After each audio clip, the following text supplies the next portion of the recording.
Hello. Hi, everyone. Can you hear me okay? All the bars seem to be working.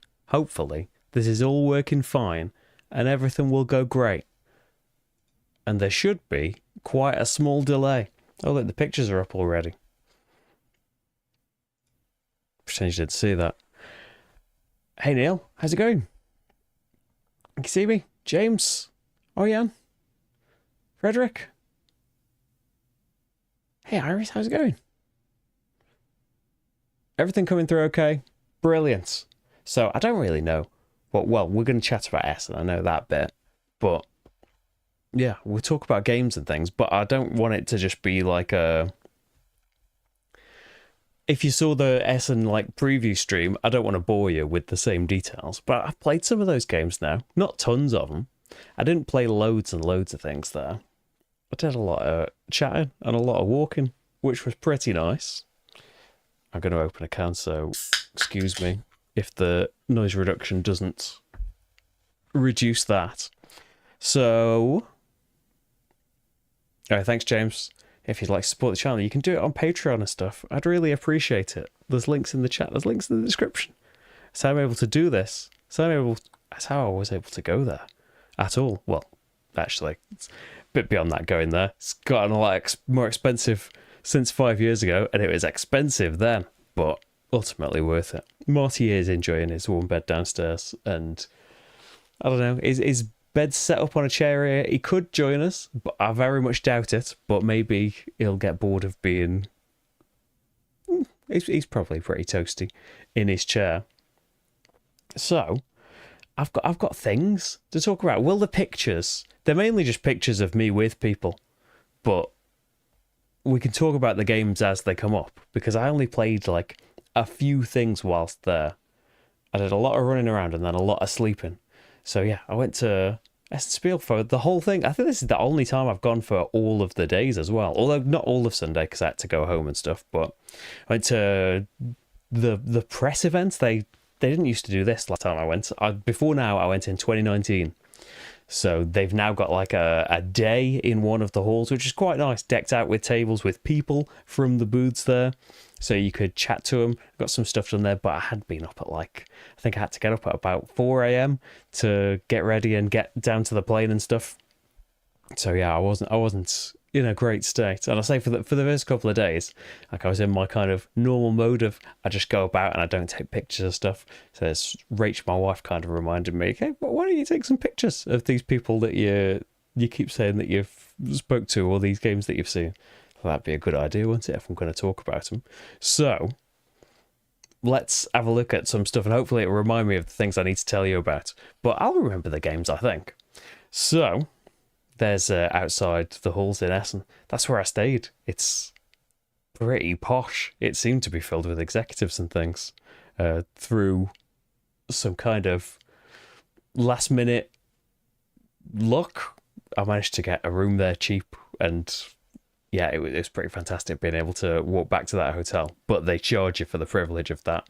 It's like an actual room there. I don't think you can book for next year yet, but it's really scary and expensive. There's a lot of there's a lot of people in suits and ties and things there. But hey, that's just the start of it. Oh, we get to a game right away. So this is Galactic Cruise. So the first thing that I did, actually, I did take a photo, didn't I? The first thing practically that I did on the Thursday was, well, just roaming around Hall 3, just spotted that the Dranda booth was there. I knew that Paul Grogan was going to be about teaching Galactic Cruise. Thought, why not? There's something I want to know about here straight away. Yeah, here's Galactic Cruise if you haven't seen it before. It was very successful crowdfunding earlier this year. And it's by Kinson Key Games, but Dranda are doing the UK distribution of it. It looks all deluxe and Euro. It's got fancy pieces. It's got E&O tool art. And after playing, we played a good few rounds of it. It was a good hour and a half of the game, with learning it, of course. So you are sending people on a galactic cruise. You see over here I've got my... Oh, can I point at stuff? Yeah. Over here I've got like a shuttle I've started building. You start off with just like an engine and a tip, and you'll end up putting like attractions basically. I had like a board game convention. I think there's like saunas and stuff. You put in things that are going to appeal to certain types of visitors. You've got like families and businessmen and stuff. You've got like resources to gather. I can't quite point over there. You've got resources to gather that you'll need to take off with. Have I taken any pictures of the board and stuff? Oh yes, I have. It's got like this ridiculously gorgeous play mat of like a neoprene mat, but it's got all cutouts for all of the bits. So like you've got all your actions in the middle here. You'll place a worker on one of these spots corresponding to 2 action tiles, and you'll take 2 actions on your turn. And so they're going to be like, they can be 2 of one, they could be 1 of each, but then you get these developments in between the like action sections. I'm buttoning myself up.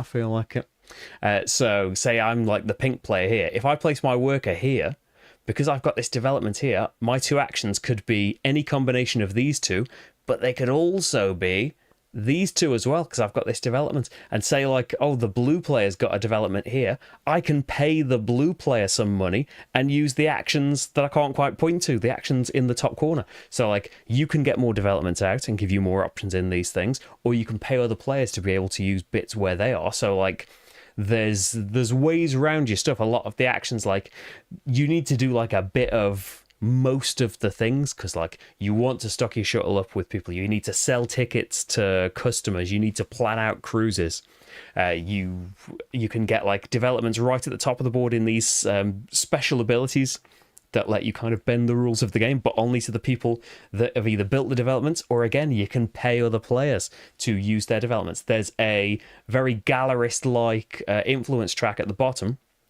When you need a particular thing to be spent, you can drop down to the next symbol of that on the influence track to get a discount of it.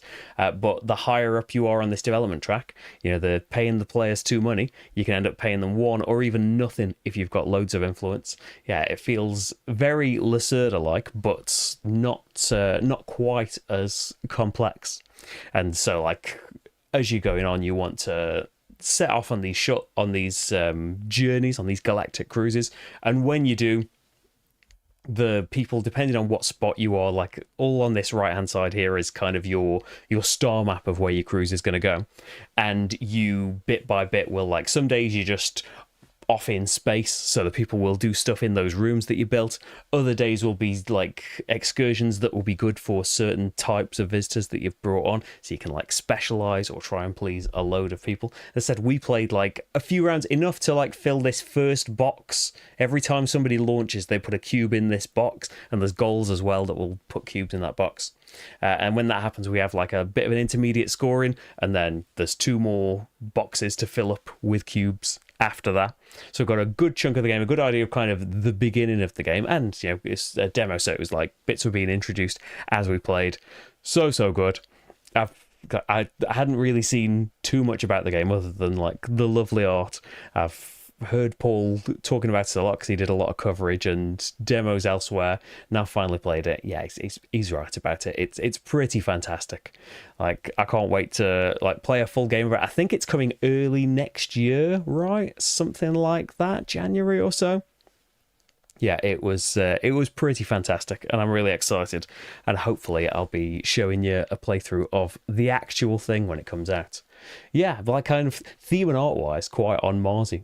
But like it's got that Visa Lacerda thing of like a lot of actions tie into each other, and because you've got like that kind of worker placement, but you're not quite tied to where you've placed your worker. And the thing as well, there's worker bumping, which is always a great thing. Like, the worker spaces are never blocked off for you, but like it's a euphoria-like thing. You're putting your workers out until one turn when you're going to have to hold a meeting, bring all of your workers back, so you've got people to place again.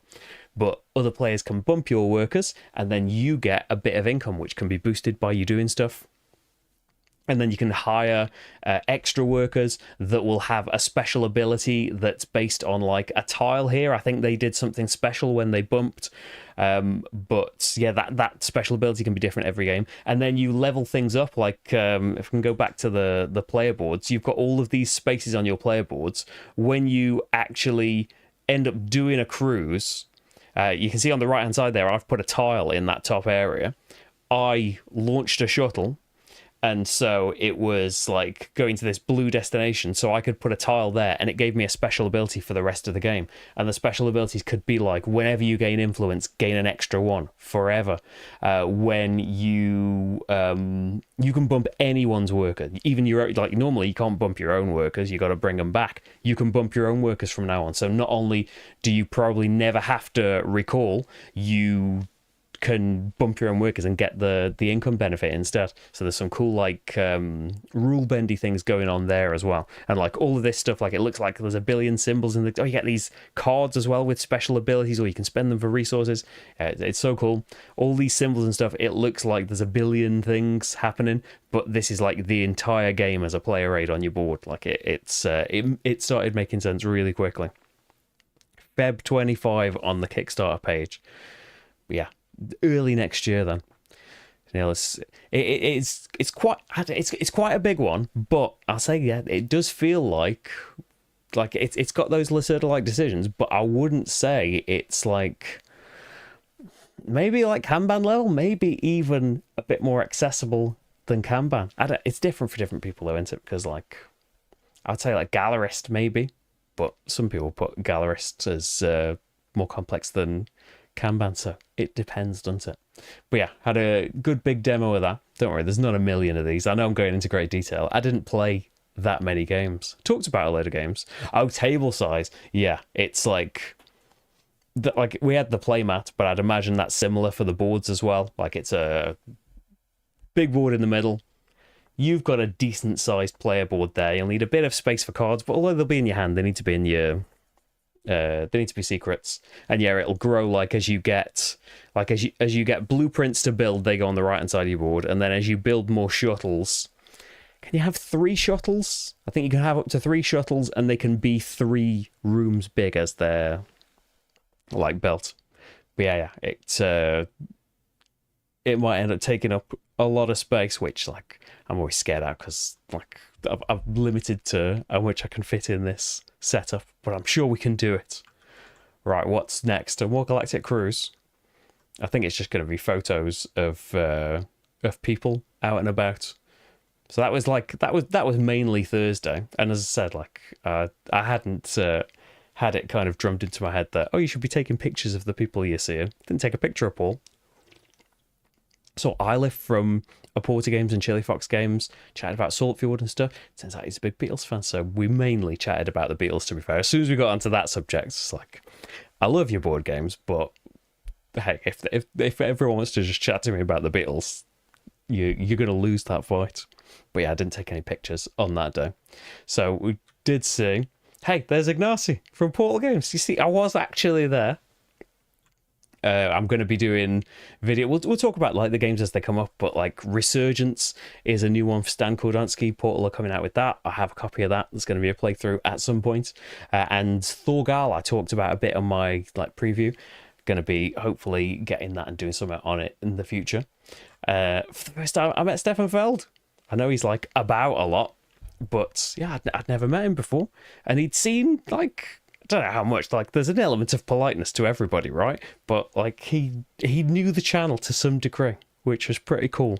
Or like the videos and things, maybe like because I'd done videos about the last 2 games he had on Kickstarter, Nassau and Kathmandu. But yeah, we've done loads of Feld about here. He's very tall, and I'm not very tall, so I'm tiny down here. But yeah, more about him, and I'm covering it up in the background. But Chichen Itza shortly, and it's like Travis from Queen Games. He's in charge of like the American Queen Games. They're both very, very tall, so they crouched down to make me seem not so tiny. It kind of worked, right? And then, did we play games here? Oh yeah, that's Randall from Eagle Griffin Games. I met the team that's behind like the Vital Third ones. We spoke about doing something for Speakeasy. like coming up quite soon, like possibly after GridCon, which sounds really cool. Like I'll scroll past, like this is Shelley, who develops for Eagle Griffin now and works loads on the Vita Lacerda games that they do there. You might have spotted her in the Bugging Geek forums for the games and like in the chat when I do some streams too. It was lovely to meet her. And there is the man himself. There's Vita Lacerda. So yeah, his latest game right now is about, well, it's called Speakeasy, but you're like doing like you're running mobs. You're kind of like doing all of the boozy stuff, but I think you're doing more illicit activities as well. And it's apparently got a really cool solo mode. I'm looking forward to it. Hopefully, if all goes well, we'll be doing something on it in maybe, what date is it now? Month or so? Bit over a month? Something like that.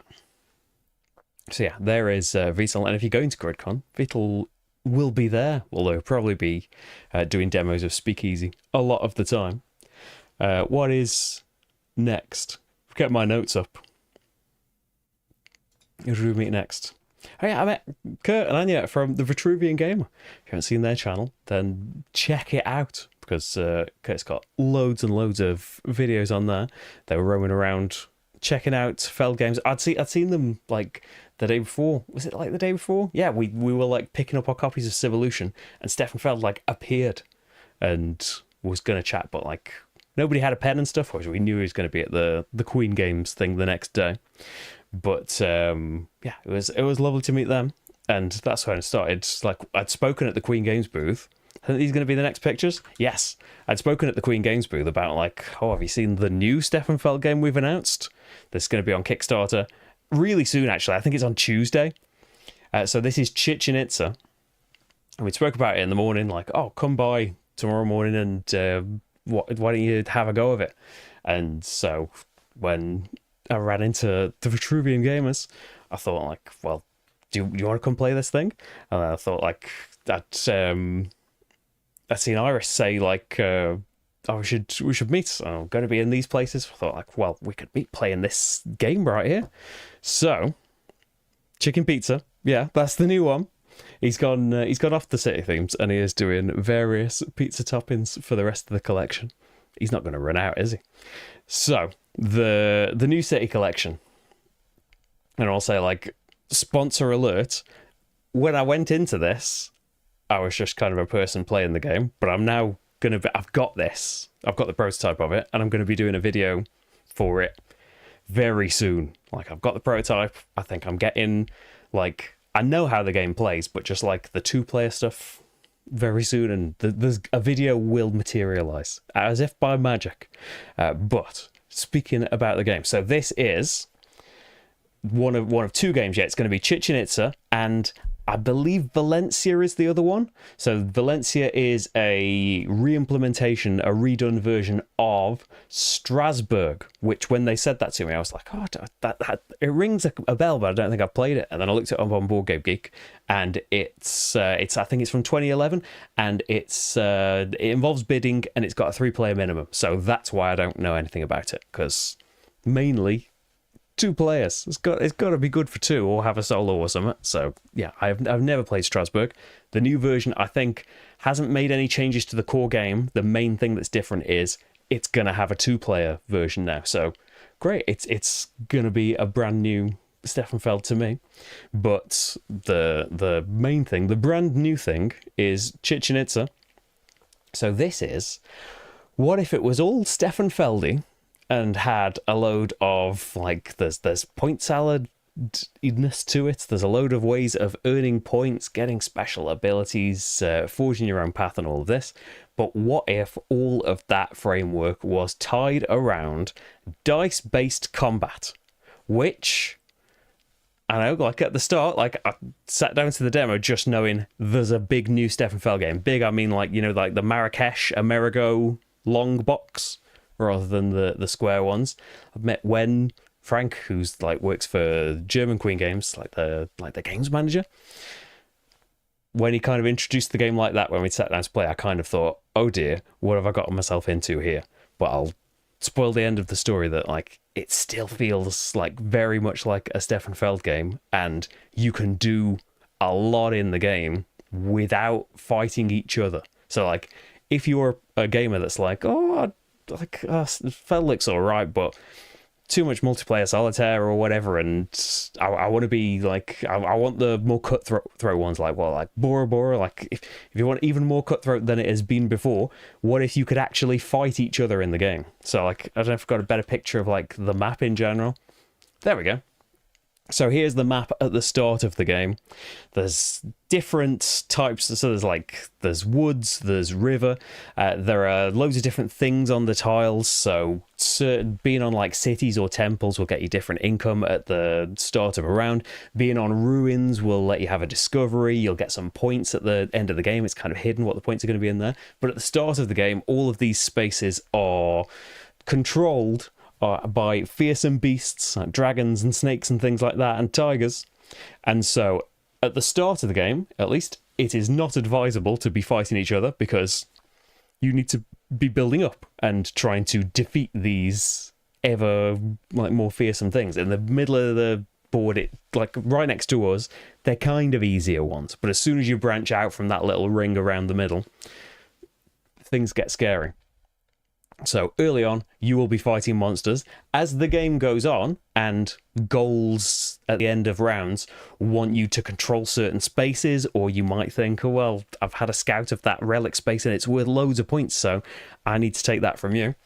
It will then turn into player versus player stuff, which I'll say now. Like, I was going to say at the end anyway.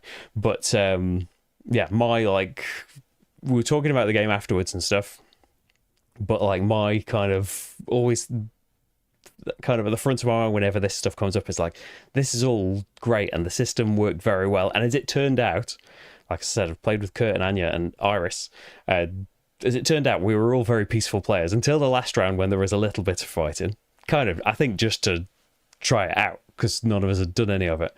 But yeah, it turned out we were all like pretty happy with it being peaceful, which I'm always fine with. But like, the way the game needs to be played, you need to take control of these things. If you want a gem when someone else has gone and got gems, you need to go and fight them and get them off that space. They can just leave the space, like if you want to play it like that. But that was kind of my main thing of like, this all works really well and stuff, really enjoyed it. But we are like, Rich and I are ultra Care Bears. We will not fight each other, and we know that the other one won't. So there is zero threat of like fighting, because we know we're not going to do it. So in a game where there's kind of area control and fighting and stuff, it's not the game's fault. It will fall apart with us, because like, once someone's in a space, that'll be it. So like, I said, like, wouldn't it be great if, could you come up with some kind of big Care Bear version? And it is being worked on. I think my playthrough is going to be using the rules that they're coming up with. They're going to call it the pacifist variant, which, yeah, any fellow Care Bears, you can be pleased with that there's this big new Steppenfeld game, and we can play it, because yeah, there's going to be an alternative to fighting each other. So like, what's going on there? We need to get all these spaces, blah blah blah, but we will do it through this action grid here, and it works in a really clever way. I think, actually, another game I'll talk about later, Nova Roma, uses a bit of a similar system, I've heard, but I haven't played that yet, and I've played this. So we've got all of these tiles here in a grid. These are going to be shuffled up, and they will stay that way the whole game, but different every game. You have these costs that are all shuffled up every round, and when you place, you've got 4 workers, so everyone's going to take 4 actions in a round. You place on any of the tiles. If you go there first, you pay the low cost. So actions can be as cheap as 1 money, and you get quite a bit of income at the start. I think you got about 13 money in round 1. So first person to go in a space pays the lower amount. The space is then not blocked off for any other person. You can only go to each space once, but the other players can visit there later, but they have to pay the higher cost. So sometimes it changed from like 2 to 3 money. Doesn't make much difference. Sometimes an action you don't really want to do, but it only costs 1. I should do it now before it goes up. And then actions that you quite want to do might go from like, oh, it did cost 2, now it costs 7, so like that's just not happening. It's a really cool like dynamic way of altering the value of the actions as we take turns. So you're going to be judging what other players want to do when you need to get stuff done. So that's how we'll take the actions. And where did we go? Like, where's the playboard? So here's your playboard. You've got a load of soldiers that you will put out. Here's your action markers and stuff. And so you will build things up. You have these 4 dials above your board that represent the different stages of combat that we'll do. There's magic at the start. There's ranged. There's melee. There's shields you can get to stop you losing so many units. So some of the actions relate to advancing on these wheels. You can scout, which gets you some strength in the future when you go and fight a space, and it'll let you discover some things. You can... Have I taken some pictures of some cards and things? Oh, here we go.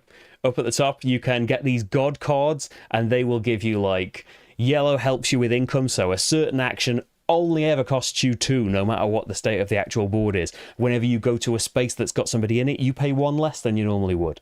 The green ones... I forget. The red ones relate to combat. They make you better at combat, make certain units better. The blue ones give you endgame points.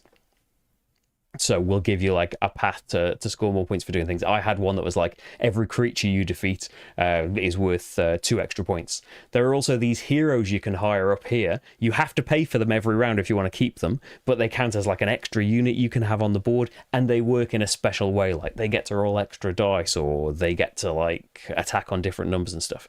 So there's these phases for combat. So we go back to my player board.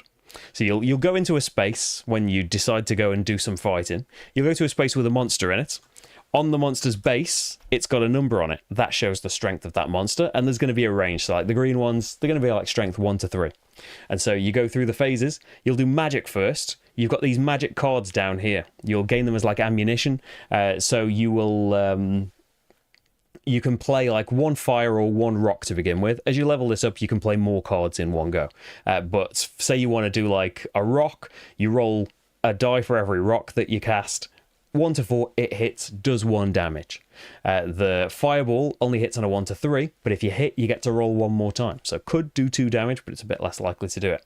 If you've got any range, which you don't start off with, you start off with, like, you have to fight adjacent to where your people already are, and you've got no range dice. As you level this up, you can kind of move further, you can kind of teleport, and you get to roll ranged dice. Your range only hit on a 1 to 2, but you can end up rolling a lot of them. And actually, Iris Crimson Board Games, and check out Iris' channel. Check out, you can maybe click on a username. She's got reports of everyday Essen in a much tidier and concise package than this. But what was I saying? Oh yes, Iris had built up like a really nice like ranged kind of engine, hadn't you? That you what did you have? Like you had an ability that was your archers hit on 1s, 2s, but now 6s as well, and you could like roll extra dice for them and stuff. And you had, I think, like 4 dice to roll in the archery, so there's only like 1 archery phase. You'll roll, you'll try and get your 1s and 2s, everyone is a hit. Then you can have up to 3 melee phases, and this is where these monster dice come in. So the monsters all have different dice that will do different things. So your basic ones, these crocodiles that we start off fighting, not very strong, and they will do nothing, or they'll do 1 damage, or they'll steal the money from you, which at the start of the game, they're weak. You think, oh, 1 money, I can get by with that. If there's any left alive at the end of the game, when you're earning like 3 or 6 money in the last round, money gets really tight at the end. If they're still about and they steal, I think, 2 money when they get stronger, they're suddenly the most devastating people out there. But yeah, so you'll have a melee thing. You'll roll dice equal to the number of units you brought into the space with you. You can have up to 5 in a space. And at the start of the game, you'll only hit on 1s with them. So it's very unlikely, but you level this thing up. You'll hit on 4s, I think, if you level it up all the way around. And you will get these clovers. You start off with 1. But you can earn more as you level this up, and from some other ways as well. You can spend 1 clover per battle to re-roll as many dice as you want in a roll that you just did. So maybe like your magic didn't go too well. Do you want to spend your re-roll now though? when there's going to be a lot of phases and you can't use them again.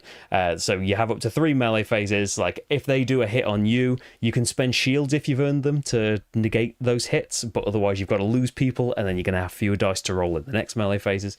You're trying to kill the monster, you'll get points equal to their strength at the end of the game, then you stay in the space, you'll get benefits, you'll get income and all that kind of stuff. And what was I going to say after that? Oh yeah, some of the spaces are mines, so if you take control of a mine, you get the gem of that mine's colour. And there's this like star on the board, so your first mine is going to get you nothing. But as soon as you get another one, you will you'll link it up and you'll get a bonus. It could be a card, it could be a clover, some coins. But everyone you get in the future links up to every other gem. So you will get more and more bonuses as you get more of these gems. And at the end of the game, you get your number of gems squared as points. So that was kind of the thing that, because we were playing so peacefully, I kind of jumped on the mines early. Yeah, you need to not be peaceful to... If you want to go in the mines in the future. If you don't want to be peaceful, then you need to take an action to flip these peace markers over to their war side. And if they're on their war side, you've got basically 2 chances in the future to, when you do a move and attack action, you can target another player rather than just a monster. So you do that, you resolve the fight just as if you were fighting a monster, but the player does their phases exactly the same as you would. Then you flip that over back to its peace side. So you've got like, the way the normal game works, you do have warning that like at the start of the game nobody can fight each other till somebody takes that action. You've got to take an action, and it doesn't do anything else other than flip those tiles over to be able to do it. And then people kind of know, okay, I have to watch out for that player because they could potentially come and attack me. But yeah, it could work out that like maybe you just level up your shields, so when they come and attack you, like, you're both taking losses, but yours could just be in shields instead, and you drive them away. But yeah, as I said, if you missed that bit, I have like my main thing in all of board gaming really is can't we just live and let live? And yeah, there's a variant coming if you are completely ultra care bear like me and don't want to fight other players. Fighting the monsters, I can do that. I'm not going to fight other players though. But there's going to be a way around it. So yeah, I think I've described most of the game. There's in just like the base game, and this is like a prototype as well, so things are subject to change and stuff. There were like 5 different types of monsters. So the basic ones, those crocodiles, could only like do a bit of damage or steal some money from you, but they only went in the melee phase. There's certain ones like the tigers were a real pain, so they were quite strong.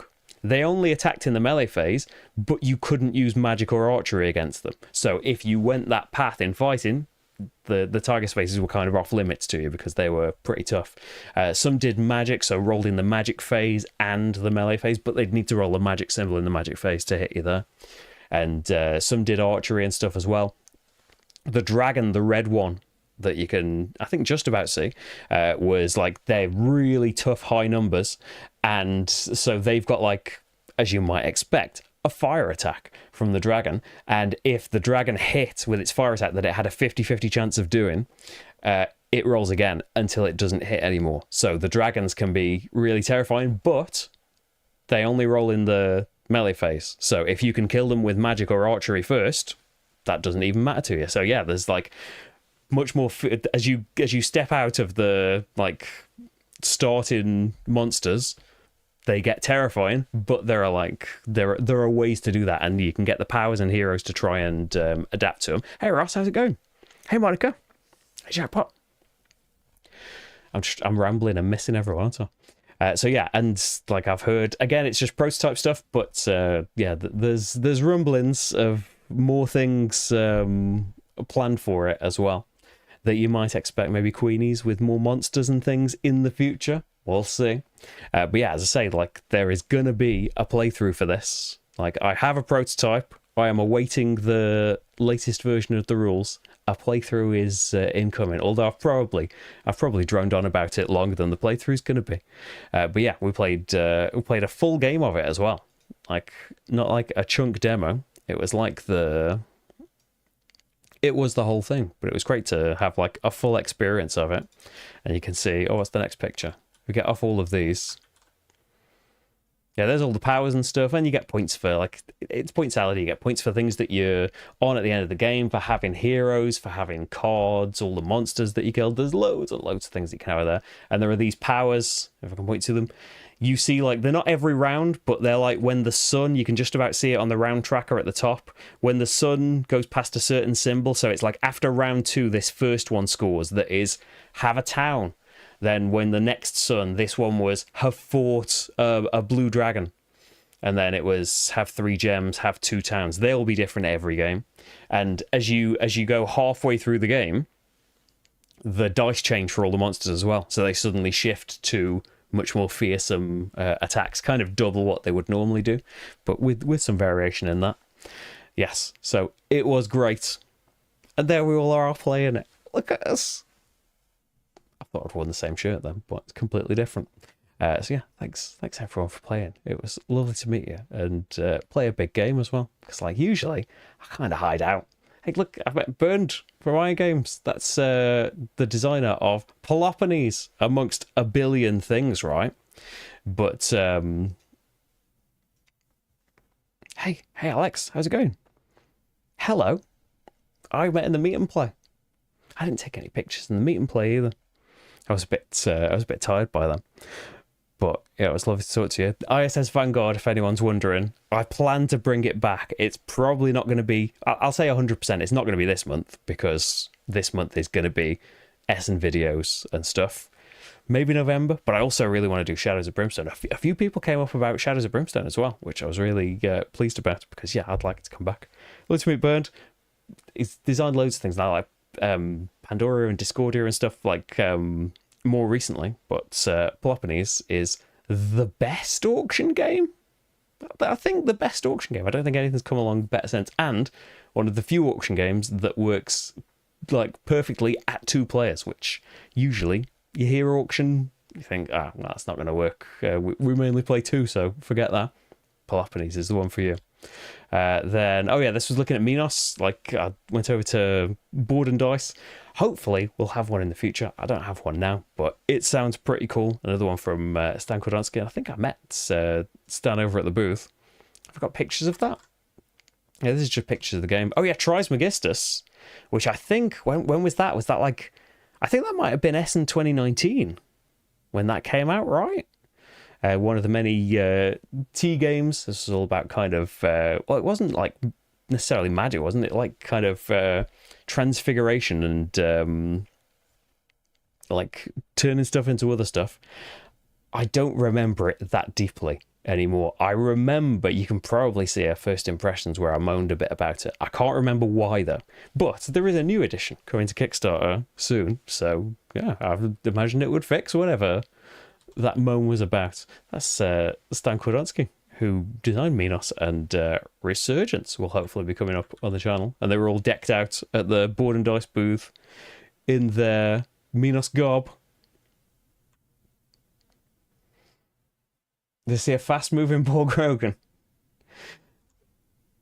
I did see a fast-moving Paul Grogan, actually. He was stood still in the meet and play room. Like Paul, the meet and play was a little bit strange. I'll talk about, this is on Saturday, right?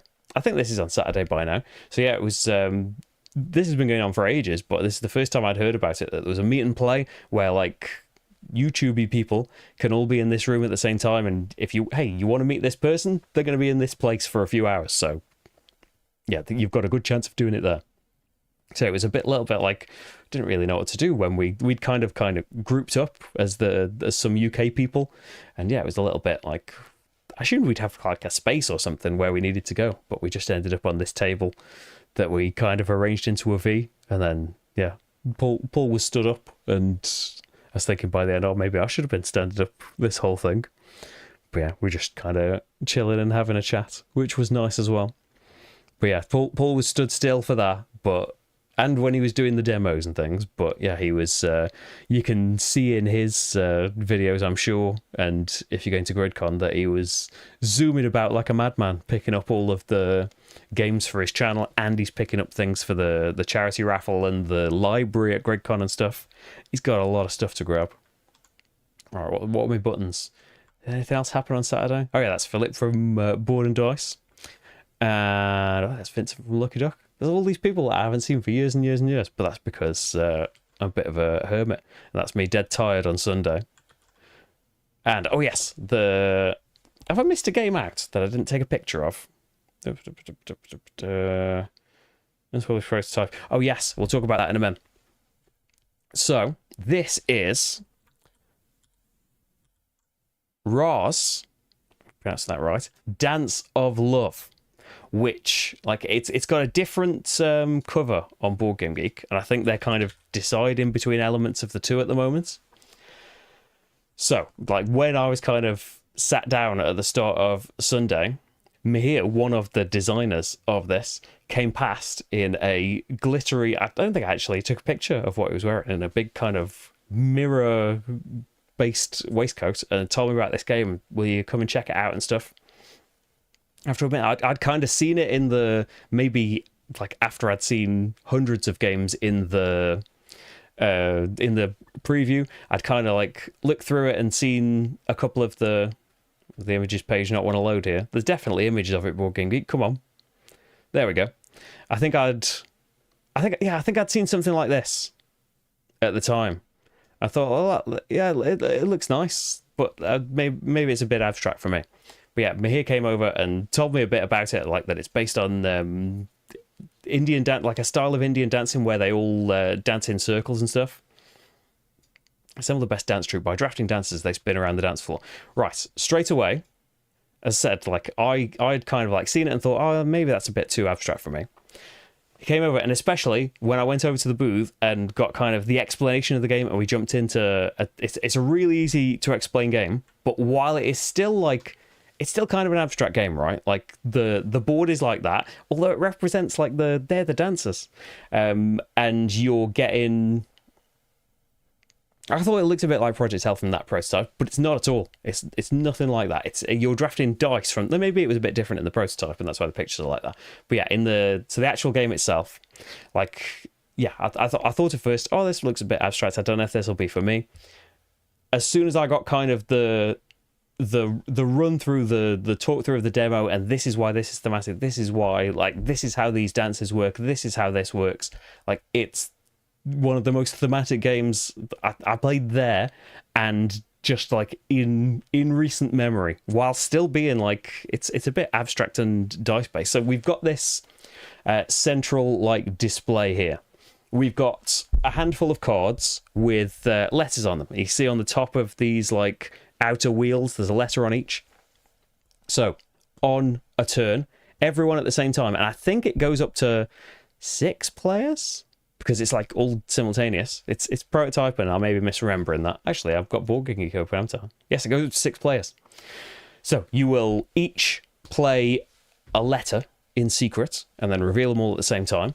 So I was sat here, so you can see that I am looking at the orange this turn, the yellow, whichever color that is.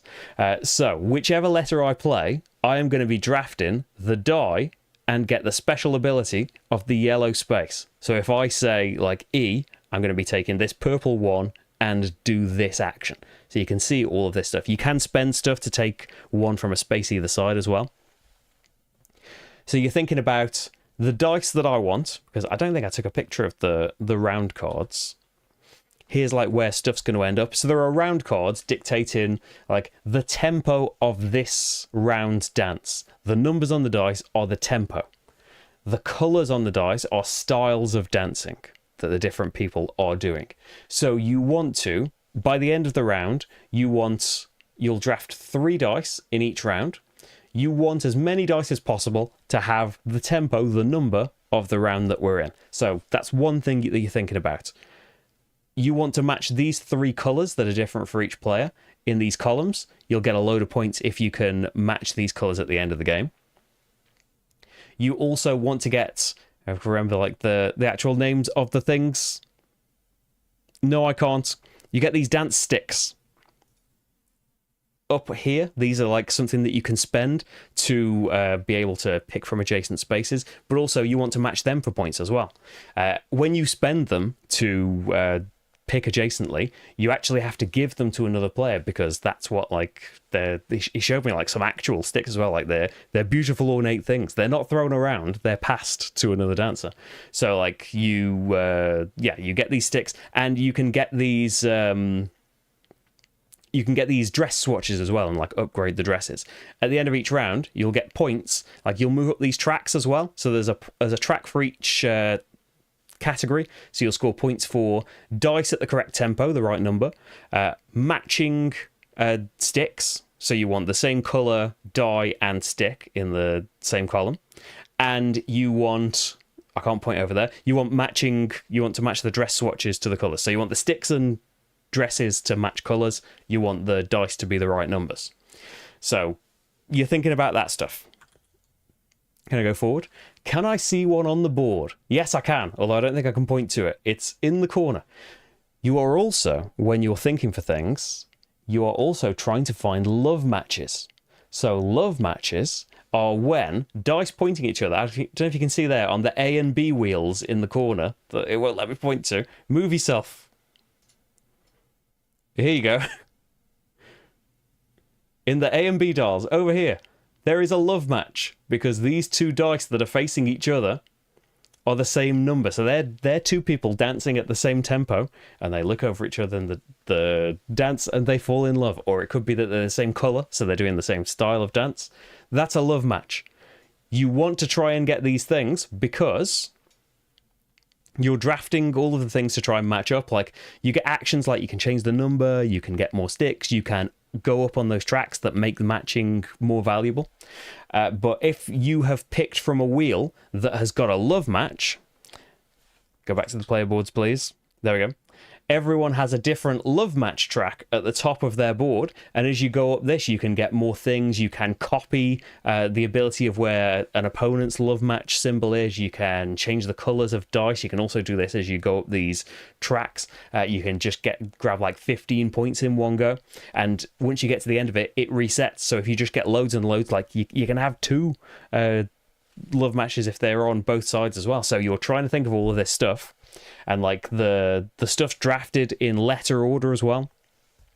And if it's in I can't remember what happens if two people pick the same letter.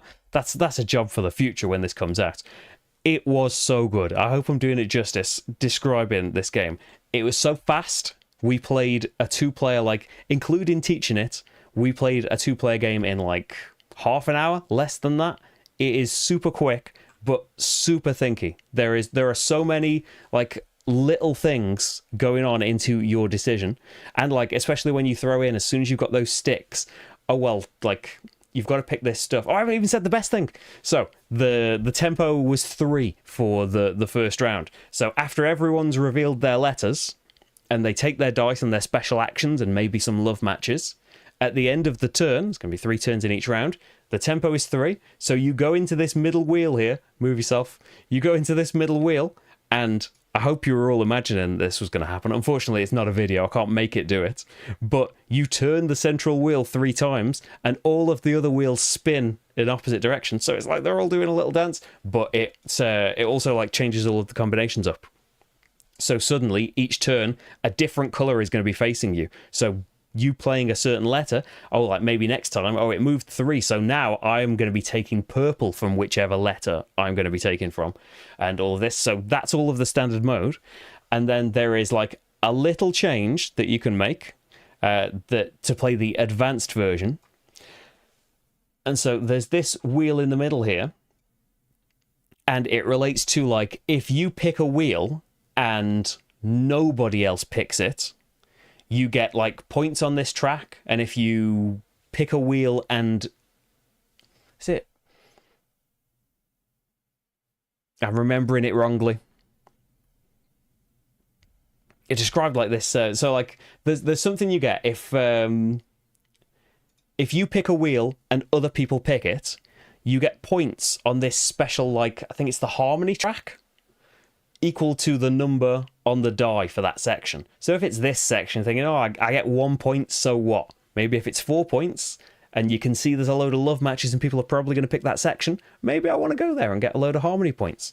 If you like go into a different section, you get a different benefit, and like there are, that I can't quite remember, I'm sorry to say, but you are also racing for in the advanced version, you are racing for these objectives that won't be like achieved till late on, but the objectives all give you points equal to where you are on the harmony track right now. So those goals are useless to you if you haven't gotten a load of harmony points, and that's like an interesting balance for the goals, because you're racing for them to try and achieve them first, but you also would like it to take a while so that you've earned a load of harmony points as well. So like that was a really cool thing as well.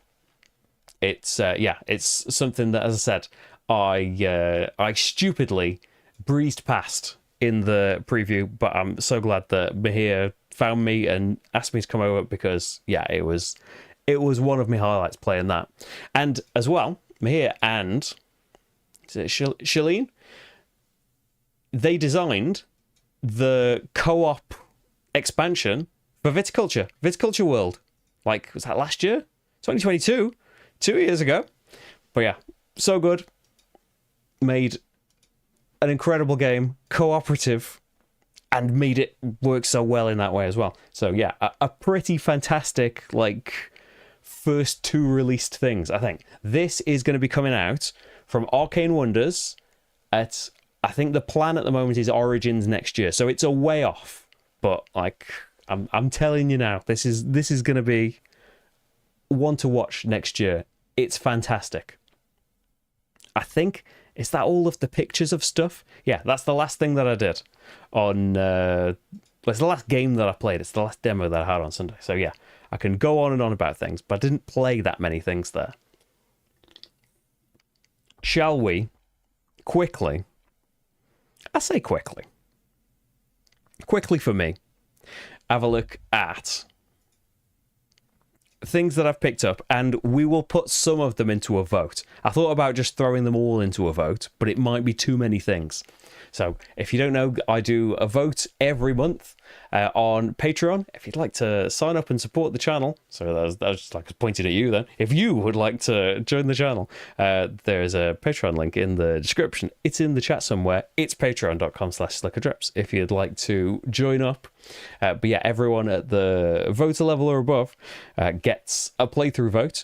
And this month, there's going to be a lot of things on there. I don't know whether to just throw them all in, because it's going to be... There's a lot of things. And it kind of like... Well, maybe we'll just do it. So, let's have a look at some stuff. And yeah, if you saw the preview stream, there'll be a bit of overlap. I won't go on too long about everything.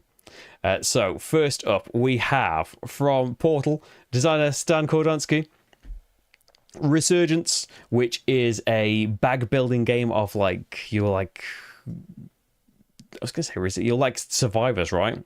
There's been like an apocalypse, mutant tribes are about. It's a Euro style bag builder where we are trying to survive. It's got a solo mode as well. I think it came out like on a Kickstarter in a different edition, right? Remembering that right? Yeah, there's like a separate edition that came out. This has been redone and taken on by Portal Games, which I think, actually, if we skip ahead in the list, from a different publisher, Nova Roma, I think, was also a Kickstarter, like Half a Kingdom Games, is that Stan's company? Oh, it started out as a design studio, and now it's expanded to doing like its own Kickstarters and things. So they're 2 games, actually, I have to cover. So yeah, Nova Roma, I know, is another Stan Kordonsky. Like, Queen are distributing it in like Europe, I think. So I've got a copy of that. Queen kindly gave me a copy. All I know so far is the designer, but that also like the tile selections, the action selection system is not the same, but like surprisingly like similar to Chichen Itza's. Like there's a bit of a parallel coincidence thing going on. We have... Oh, this is going to rely on me spelling things right, isn't it? Unconscious Mind, which I met Johnny Pack. I met Johnny, who's one of the co-designers of this. Unfortunately, at like the press event and before I'd started taking pictures and stuff, But yes, this is dive into the minds of our patients. We are Freud's followers. We need to heal people.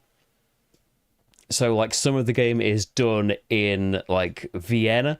Some of the game is, like, done on this action board in the middle here. Some of it is done in, like, Freud's studio. And you will get people...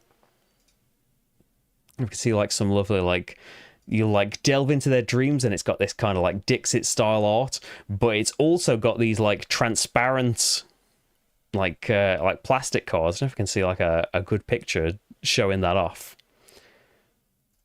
I can't spot one at first. So it's got these clear cards that go on top of the clients, and so that's their kind of that's their hang up, that's their issue that they have come to Freud for. And if you can solve that problem for them, then you will get like special abilities for the rest of the game and stuff. Absolutely beautiful production, and it's just the retail version that I've got. I don't know if there's like I don't think this is one where there's huge differences in the Kickstarter version. I think Kickstarter's like bigger box, plastic insert, beautiful kind of psychedelic foil on the cover and stuff. I think it's got a lot of stuff in the retail. I don't know. I'm just trying to make myself feel better because those deluxe boxes look lovely. But yeah, the retail version's still got these nice like bottle player pieces and these spangly tokens and stuff. It looks really cool. And on that subject... Set in the same world with the same art style, like beautiful Andrew Bosley, Vincent Dutrait, Yoma art. Yoma is one of the co-designers, right, of the game as well. So, in the same world, but a completely different game, is Dream World that Johnny asked me to check out as well. Johnny Pack, one of the designers of Unconscious Mind, has done this separate game that, like, I thought, anyway, set in the same world, like, I want to give that a go. But also, he told me that, like, it's inspired by, it's not, like, the same as, but inspired by games like Six Nimmt. And I love Six Nimmt. It's fantastic, like, competitive, abstract, like, number game. Like, you're trying to, like, everyone plays a number in secret, and then they get played in numerical order, and you're trying to fit them in these rows, but if the rows get too many cards, they explode, and somebody's got to take them all, and it's going to be bad points for the end. In Dream World, we are playing to rows of these cards, but we're trying to get, like, the biggest distance in numbers. And the bigger the distance, the more points that you'll score. But, like, other players can, like, get in the way of that. As soon as I was on board before that, but as soon as I heard Six Nimmt, I was even more excited for it. That will be coming up at some point. We may even get to play that this weekend, actually. Back to my list. What else have I got? Oh, yeah, a few of these as well have, like, arrived in the meantime, but they're Essen games. I would have tried to pick them up here otherwise. Rock Hard 1977, designed by Jackie Fox, one of the Runaways, everybody. It was designed a game about like the rock star lifestyle, rehearsing, playing gigs, flying about, trying to get recognised. Your player boards go up to 11. It looks very, very cool. Oh, the next of Thomas Holek's games, Tea Garden, which is it's a work placement game that uses tea as a currency, but the tea kind of degrades from round to round, so you want to turn them from like green leaves to black leaves, and they're worth more points in that way, but you've got to like spend actions to do them, and you get all sorts of like, you do main actions, like loads of bonuses can spin off them and stuff. I haven't played it yet. That you can read that as like true for most of these things. On the subject of Thomas Holek, you can already check out a playthrough I did for Galileo Galilei, one of his 3 games this year. I spoke to Thomas, actually, and it was great to... Oh, is there not a solo mode in that? No solo mode. So yeah, if that gets voted for, that's going to have to be me and Little Glass Martin, which is no bad thing. But no solo mode in that one. Yeah, it's had a little chat about his games and stuff, and like, as you can imagine, like, he's been designing games for many years, but like for a while wanted to like get a load of games under his belt before he started taking them to publishers. And then like SETI has been like, I think like not in development, like it's gone through a few kind of different iterations and things, but yeah, it's been being worked on, as you can imagine, for a great big game for a few years now. And like, it's just kind of production schedules and stuff have lined up so that Tomas is coming out with 3 games at his first Essen, which is pretty impressive. And so far, Galileo was fantastic, like a lighter rondel game. I haven't played Tea Garden yet, but I've got it. SETI is the great big weighty one. It's not like I've played it twice now. It's only in the solo mode, and like I'd say, like it's definitely like it's like deep, it's thinky, it's rich, it's a bit long. It's probably come into like it's gotten a bit faster. Like the second, as I say, I'm only 2 games in. I imagine it'll get faster still. Although the thing slowing it down is my thoughts, so it's probably not going to get much faster. Yeah, it's been about a 2-hour like solo game, which it's no bad thing, but beware going in. This is a game about the search for extraterrestrial intelligence, which like a playthrough may be coming up soon, but can I get a good picture? Here we go. So here is the board. Here is the solo system. That's a different franchise. Here's the solar system. So we are on Earth. We are trying to build up playing cards for projects that will let us like kind of do big combinations of things. But one of the things about this game is, this is a prototype. You can see like things rubbed out and stuff. But one of the big things about this is it's a very tight economy. Like, you will do actions that give you more income in future rounds, and there's 5 rounds to the game. So building that up, I found, is pretty like important. As I say, like I've only played 2 games, so disregard anything strategy-wise I say, because in one game I was awful at it, and the second game I was a lot better. But yeah, I found the game that I concentrated on getting more income. Who knew getting more income earlier in the game would be a good thing? Should experiment in the first time. But yeah, it's a very tight game. So you are like, you're doing all sorts of stuff, but you can put probes out that you can then send to different planets. And when you go to those planets, you can put them in orbit, or you can land them on the planets for different effects. You can scan based on where you are. So like scanning will always scan like the sector where Earth is right now. So right now it would scan up here. You would take a data disk from here and put one of your disks in there, and there's a little majority thing of who wins that sector and gets a bonus. And yeah, you can discard cards from the display to scan a different sector. You can upgrade all of these things. We can see like the upgrade section. You can see the upgrade section on a player's board, and again, this is like the... I don't know if this is a prototype, actually. It doesn't matter, does it? As you can see, like there's bits that haven't been upgraded yet, and bits that have got upgrades in. So you can upgrade kind of 3 main things, like getting data goes onto your computer here. You can upgrade it, and you'll earn more points and bonuses as you fill that in with data. These relate to your probes. You can have more probes out in space at once. You can move them for cheaper. You can land them for cheaper. And these relate to doing the scanning. You could do more scans in one go, and also when you scan, you might be able to launch stuff. There's like end game goals you will shoot for, but you kind of, there are 4 out there, and you will be eligible for 3 of them as you earn certain point thresholds. I think it's like every 25 points you put a disc on one of them, and like the first person to go there will make that thing worth more points, like every mission that you do or every set of tech tiles that you get, things like that. I described all the main bits, but also like as you land, as you like research and do these analysis things, you will every now and then make these discoveries of life on these planets.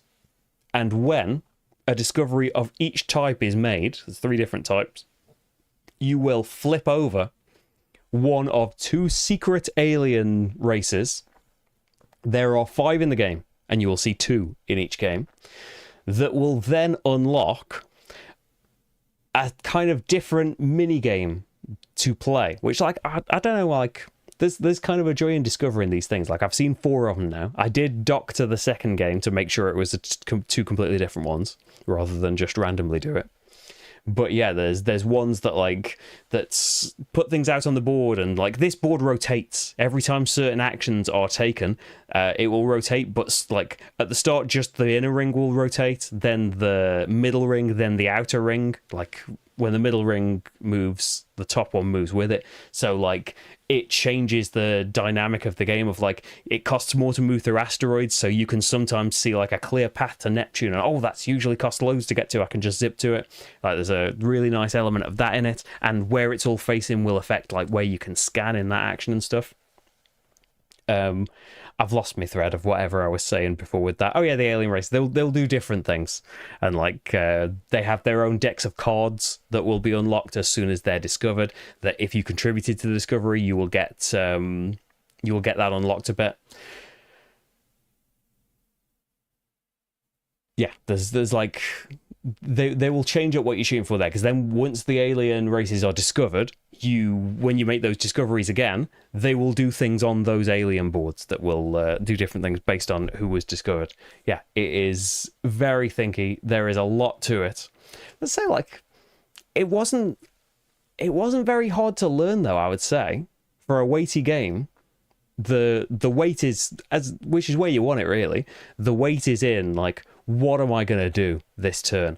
I've been playing against like the easier bot, so there's like levels of difficulty for the bot. The first level, it does stuff. Of course, gets to cheat on things. It's just draws a card, gets to go down the card till it does something. Really simple system to do for the most part. Sometimes you have to decide where it's scanning and stuff, but generally it's simple to follow.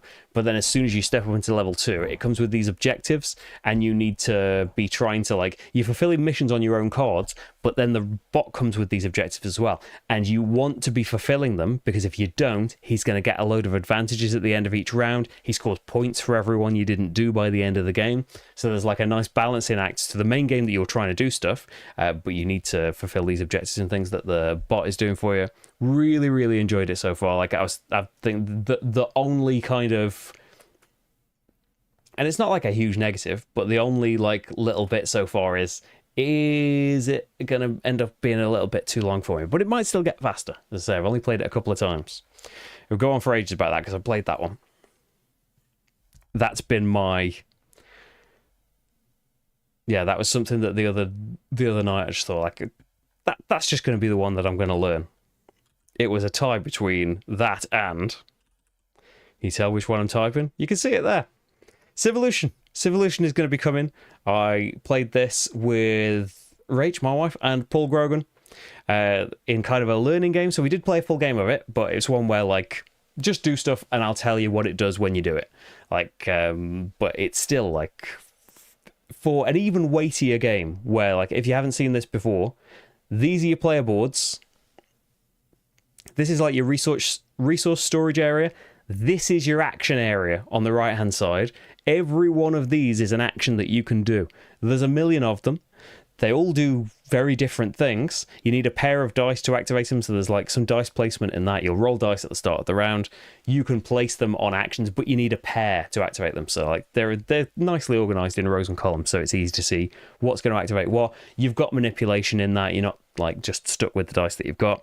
You see at the start of the game in this kind of area what is going to score at the end of each round. So a little bit Gaia Project in that respect, that you can plan out this kind of story of scoring. Basically, they're not the only ways you'll get points, but you can kind of see, okay, well, they want me to have people there and to have built these things, and maybe you can build up a little picture of what you're going to try and get done. There'll be events that happen every round. They do get revealed at the start of the round. They can be good or bad things, revealed at the start of the round, but they don't get resolved until the very end of it. So you have got some time to get ready for them. You also have this hand of cards, and you can get more later on in the game, that are these different technologies. So like I haven't mentioned like the theme. The theme is that we are like students, right? Am I getting this right? We are students at like trying to come up with like the perfect civilization. Yeah, the cosmic faculty of the Technical Academy of Creation is delighted to welcome you to Civolution, your final exam in civilization design. So, a computer has prepared a simulation of this empty environment, and we are going to populate it with people, and we will do all of these things and get our settlers out there, go to different places, explore, find out what the terrain is like, what is there, what discoveries we can make resources based on where we have people. But we also have these advancement cards, and they will give like kind of like mutations to your species, give them claws or something like that. that will have like game effects. You need certain things to be able to activate those cards. You'll get rewards for activating the cards, and they fill up in this kind of gap in your player board, this central gap over here. You'll tuck the cards in there, and they will do things for the rest of the game. Some will have ongoing abilities, some will score you points. Yeah, there is a lot to this. There's a ton of those cards. There's a ton of actions. There's loads of different like little goals you can shoot for, income chips that change what you get every round. There is so much going on. You see the weight. It is it's pretty chunky, but kind of like I said, this is heavier than SETI. So like, there's a million actions you can do. It seems overwhelming at first, but very, very quickly, it's probably a credit to Paul teaching us. Very, very quickly, it started making sense. I'm going to need to brush up on that now, because that was about like 5 months ago when we played that. But yeah, very excited to play some more Civolution. Back to the ones like I can't talk about as much. I don't think. Also from CGE, as well as SETI this year, they've got Little Alchemists. Which, if you're familiar with the game Alchemists, if you're not and you like logic things, check out Alchemists. It's an amazing, kind of heavy game from years ago. Little Alchemists takes the logic game system from Alchemists, and what just happened then? Monica, Streamlabs has deleted all your messages. What's going on? It did this a few weeks ago to somebody. Let me see if I can get into Streamlabs and tell it to stop doing that. I don't even know why it's doing it. I've not told it to censor anybody. It's like it's not stopped you from speaking, but it's... Can anybody else see that Monica's messages have been deleted? I can see that they've been deleted because I've got a little, like, message has been deleted. I can't undelete your message. I'll do, Monica. I trust you. You can be a moderator. I'm giving you great power, Monica. You can remove other people's messages. I trust you. I think...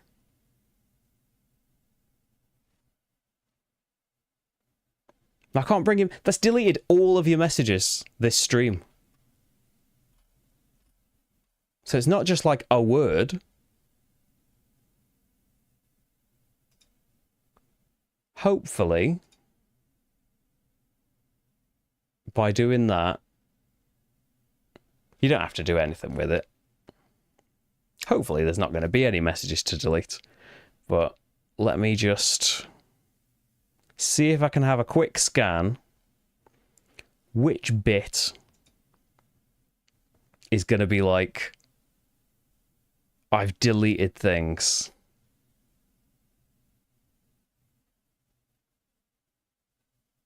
Commands? Yeah, you're blue now, Monica. Hopefully, it won't delete your stuff now, but I would like to know why it deleted it at all, and stop it from doing that again. Before it kind of blocks somebody else. That's the bot. I don't need a chat overlay. I'd like to know why you're censoring people for... What did it say that tipped you over the edge? I've just barely started to feel like 3-point-something games aren't all that hard. I need to wait 10 years for 4+ games. Was that what annoyed it? Streamlabs, what are you doing? It must be in that... Go back to the bot. YouTube, mod tools. Okay, protection level is off of that, so we don't have to worry about that. You weren't posting links. You weren't doing excessive emotes. These are like the couple of things that it could be annoyed about. Modules. Sorry, everybody. But let me just have a quick look to see, because it might just delete everybody's stuff. User management?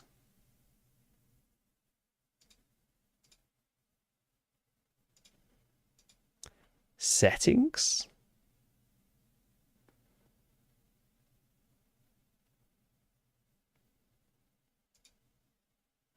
can do games with loyalty points and stuff, but I can't figure out. What did it say?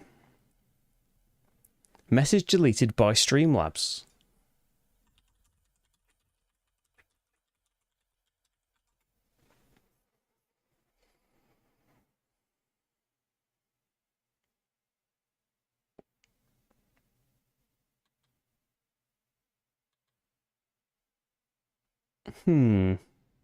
If anyone does streaming and stuff and can advise me in the future about this, I got no idea why it's done that. It did it before to somebody a few weeks ago, and I wish I could work out how to tell it not to do that. Actually, all these things.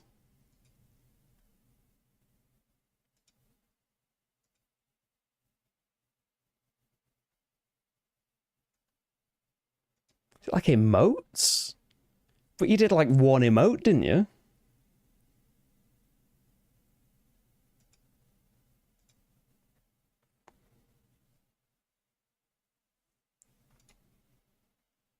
Alright, I think I've maybe turned that off. Oh, we can play games and stuff in the chat. What? Slots minigame. You can earn loyalty points and play slots with it. Something to do while I'm thinking about a turn, innit? Queue. Polls? We can have polls. Okay, this is all very well and good, but why are you banning people? Okay, I'll leave it at that. Hopefully, that'll stop it doing it in the future. Like, after all. Rodo Panda person mid-chat by accident. I can imagine doing that.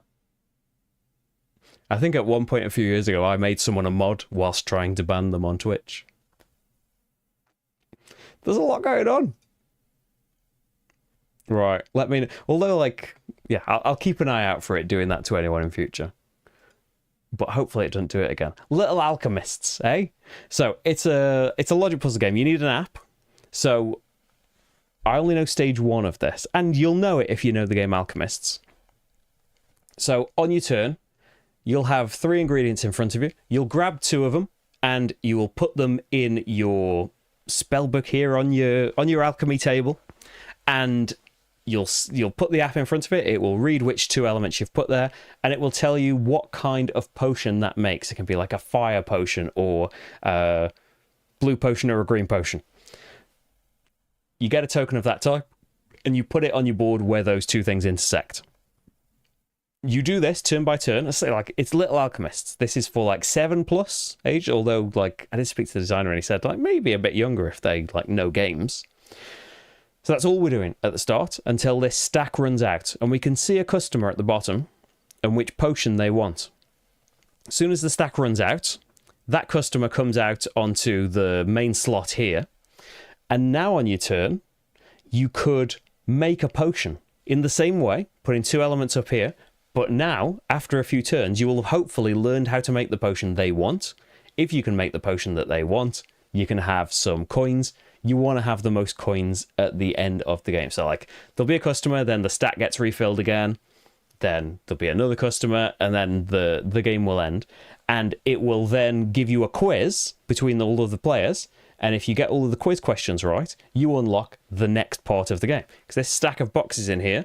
The bottom of the box is lined with these secrets that we can't go into. I think there's 7 chapters in the game.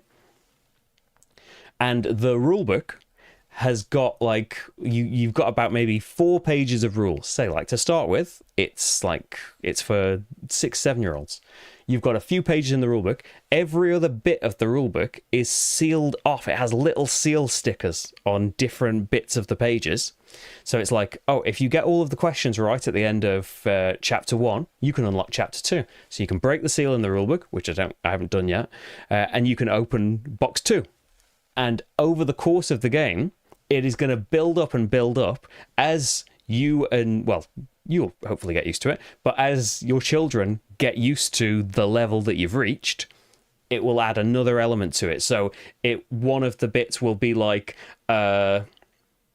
an extension to this triangle, so more elements are introduced, more possibilities. There will be introducing of theories that was like a key part of Alchemist, where you can kind of say what you think. Like there'll be a bottom to this triangle, and like you're working out like the base elements of things. I'm maybe making it sound more complicated than it is, because again, like it's just a step up. And as you go through these stages, when you have unlocked the whole thing, it is a game like for the whole family from then. Like at the start, it's like we're teaching kids how to like logic games, and this is why, like, I know, like, well, I've an Ellen that maybe will like this game, a friend's daughter that is like maybe of an age for this, but yeah, before like whether I get to play it in that way or not. Like, I'm going to be banging the drum for any kind of game that will bring kids into logic games, because, yeah, Alchemist is a fantastic system. It's like any kind of logic puzzleness, and, yeah, bringing this, like, stripping it down to its core elements. I think, like, and how it's come about, as you might imagine, the designer has a daughter of around that age. Can't play Alchemists, but what if you simplified that logic system down and then could start building on that core knowledge? Hey, there's SETI to the left of it as well. I can see some of the alien tokens from SETI. But yeah, there's little alchemists. We'll be doing something for that. I don't know if I can do a playthrough, because it kind of involves the other person not knowing what you found. We'll see. If a child is available and willing, maybe.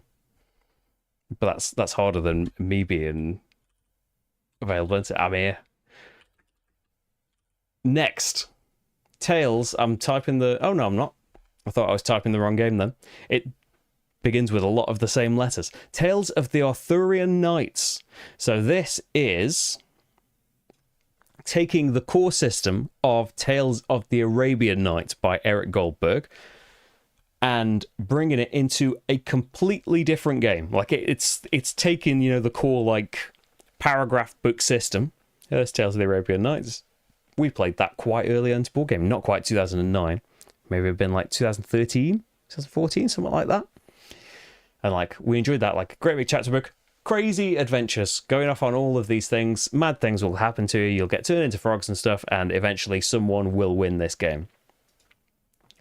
Then, after we'd played that a couple of times and thought, oh, we kind of want this, I want to get this, I watched the Rado run through of Agents of Smersh, and then suddenly was like, why do I want Arabian Nights? Why do I want this? Like, the one downside of it, I think we actually did end up getting it. And like, we had a couple of games where, like, oh, it was really fun for three of us, but one of us kind of got like, nothing really happened to them all game, and they didn't really get to do much. But like, oh, what if you took that core system and made it cooperative? And Agents of Smersh has got some downsides of its own, but Agents of Smersh is fantastic, and it's all James Bondy themed and stuff. Fast forward to now, Andrew Parks, designer of many things. He's designed what? Core Worlds, Star Trek Frontiers, loads of things you're not thinking of. Why aren't you thinking of the things he's designed? Well, he's designed this that we're talking about right now. Well, they are actually the first two that I mentioned here. Dungeon Alliance. That's another thing I've played recently. Star Trek Attack Wing. Loads and loads of things.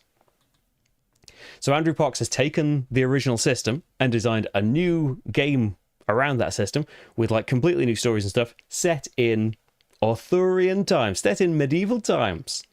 And so yeah, it's got a great big like hardback, huge, thick like paragraph book with all of this stuff. Like not an app if you worry about those kind of things.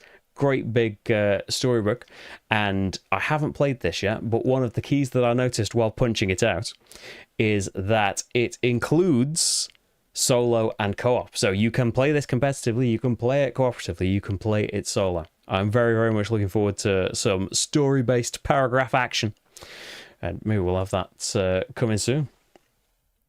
What's next on the list? What time is it? I've got some time. I have got, like most of these, I won't have as much to say about because I won't have played them yet. I have the latest Mind Clash game, Ironwood, which is in like it's called Mind Clash rather than Minecraft. Mind Clash Play, which is like a separate kind of like imprint of theirs to kind of say like, here's a more accessible game. Here's a lighter, faster, more accessible game. This isn't an Anachrony Voidfall type situation. Here's a faster dueling game. So this is an asymmetric card-driven tactical duel. It looks beautiful. It sounded quite cool in like the description of the different powers that we have, and you're fighting around a little forest setting. But it's also got, which is the thing that makes it playable for me, it has got solo mode. So whatever we do, and I think it's got like 2 different solo modes because it needs to, whoever you're not playing as needs to be controlled by the bot. So yeah, maybe we'll see a couple of things from that eventually. What else is there? There's some things as well that like I realized like I haven't written all in the list because I had these already, but you can check out Salt Fjord. I did a playthrough for that. It's one of the best games of the year so far. It is absolutely fantastic. Re-implements Santa Maria, which is a pretty fantastic game in its own right. There's a mini dinosaur, Mesos. Oh yeah, Beyond the Horizon. I did in August, I think. It's not exactly a re-implementation because there is enough like difference about it to make it its own distinct game. But if you like Beyond the Sun, there's similarities in the tech trees and stuff, but we're doing stuff on a hex map instead. And having played yeah,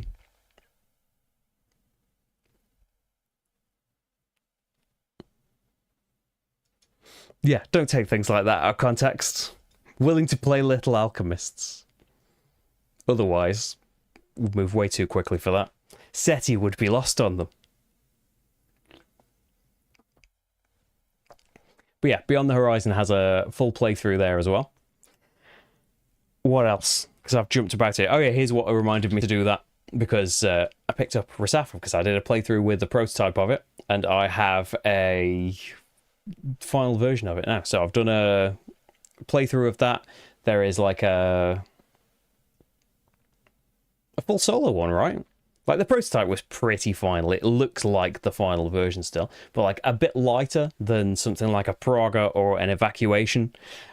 You are running merchants around Rasafa here. You're building canals. You are. I realise that you can't see my mouse. Oh, you can see my mouse. I can point with that rather than my fingers. So yeah, you'll do a combination. You've got these action cards in your hand. I'll just do both. Distracting.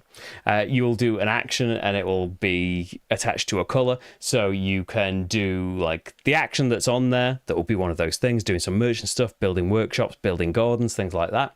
And then your color will dictate, oh, you can move up this track and get these bonus cards. Some of them will affect your actions permanently, some will give you points at the end of the game, some will replace your action cards and make them more powerful, give them wild cards and stuff. And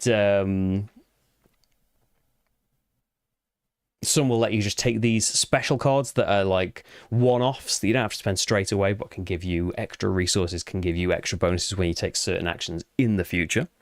But yeah, you can see a full solo game I did of that. Black Forest is next. The new Uwe, but designed by Tito Lorenz as well. And yeah, this is like I've been kind of saying, even on you could see like a stream we did leading up to Essen on Gaming Rules. It's like a big new Uwe. It is a big box new Uwe, but a fast playing one as well. That like it's been like I think Paul said like, oh, it's been like a 90-minute game because it's not re-implementing. It is using an element of Glass Road. Fantastic. One of Uwe's best, although it seems, since I've done these streams, divisive. Depends whether you're going to like that card system. But it's got the resource wheels, again, from Glass Road that were in Oranienburger Canal as well. And it takes place on a bigger game this time. We've still got like a big board full of buildings that will do instant things, that will do ongoing things, that will score you at the end of the game. But rather than like a card-based system, we have got like a worker placement thing, but you are moving into these villages, and I think like you get to take actions based on where you are in the village. You can take actions either side of you. You can rearrange these tiles so they suit where you are. I think you have to pay if other people are already there. Like, yeah, there's this system instead of the card system. And yeah, there's a weird kind of aggressive 2-player rule that we're going to be using someone's variant or not playing with at all. Like, I understand it needs to tighten things up, but like, I don't think it's going to be too much of a problem. Like, I think it's going to be fine. But yeah, there's this system instead of the card system, and yeah, there's a weird kind of aggressive 2-player rule that we're going to be using someone's variant or not playing with at all. Like, I understand it needs to tighten things up, Not gonna like, especially for a lovely. There's some farming involved, right? In a nice Uwe Euro building thing. I'm not gonna deliberately put something in the way of another player. Why do that? Phoenix New Horizon, which I'm scared to say, like, looks really good. I can't remember why it looked so good. Like, I'm excited about it. Commandos that recolonize Earth. That is not bringing anything back. It has slipped my mind from sleep deprivation or something, but it was good enough to want to pick up, so something is going to be coming. Combo-tastic. Brilliant. Maybe that was it. Maybe some combos were described at the booth. I decided I had to have it from that. It is a lovely looking game. Oh, I like one thing that stuck out, and this might have been a big plus as well. Oh, you can't see it in there. Where's some pictures of some of the components? Like, you get, like, you playboards and stuff look cool, and the main board, and there's this post-apocalypse thing happening. Here we go. That, like, different modules and stuff are like little cartridges to plug in, or these floppy disks that have got the bonuses things on there. I really liked that. They weren't like the key thing, but maybe it was the combos and stuff. Yeah, Phoenix New Horizon looked like a cool new big chunky medium heavy Euro. Not medium, that's 4 in it. 3.5, a little bit over medium Euro. I'm excited. One that I hadn't planned on getting, but I'm very excited now I have it. It's Foundations of Metropolis. I have seen bits about Foundations of Rome. People like really enjoying it. It's like a big expensive Kickstarter in a very fancy, great big box, like kind of, I don't know about minis and stuff, but like fancy bits. And I think what's happened is they've taken like the core game, and what if it was just punchboard and tiles instead, and rethemed it to Foundations of Metropolis. I haven't played the original, so correct me if I'm wrong on that. But hey, it means that I can play that game now and see what I've been missing out on. There's Foundations of Metropolis. Until proven guilty, I don't know what kind of video I can make on this, because it would have to be like a spoiler-free one. I could probably show like the core system, right? Phoenix Wright the game, basically. Phoenix Wright the board game. If you're unsure as to what Phoenix Wright is, check it out. You're in for a treat. It's on all platforms, I think, at this point, even on mobiles and stuff, Switches, your PCs and things. It's one of the best video game series ever made, and if you're not really that into games, it's video game. There's still choices and things to be made, and some deduction to be done, sometimes with bizarre logic, but it's mainly a visual novel. So there's like a story being told, and then you will need to do some investigation and deduction and stuff. It's amazing, and has served into a massive inspiration, it seems, for Until Proven Guilty, where you play as a rookie lawyer taking on these big cases. You have like what seems like a little board representing the jury, and you need to convince like enough of the jury that your client is innocent, and it comes with a few different cases to play through. It's like a little box game. It seemed pretty cool. Hello, Mr. President. I have just mentioned Rasafa, but I've done a full solo playthrough of it as well. You can check out like the full game in action. I have not mentioned Baghdad, but I haven't really seen anything about it because there was demos going on. That's the other thing, that a lot of demos are like so madly packed, like Revenant from Mind Clash Games, Baghdad, even like Ada's Dream at the Alley Cats stand. Hopefully, I'll be doing something like for them in the future. I have no word on that, but I would like to. But we can mention it now, actually. Baghdad, the City of Peace is upcoming, I think, like February from Alley Cat Games. It's designed by Fabio Lopiano and Nestor Mangione, and it's got beautiful art. It is set in Baghdad, and that's about as much as I know about it right now. It is pretty beautiful looking. But that's all I can really tell right now. Oh, James, your daughter really likes Phoenix Wright. Give it a go, James. You might love it. It has got like, I can see people. It's got a bit of like I don't know. It's got a sense of humor to it, which I suppose if you don't find that charming and funny, yeah, that's probably going to be your decider as to whether you keep playing Phoenix Wright. But it has got an amazing soundtrack. I've played through them all years and years ago.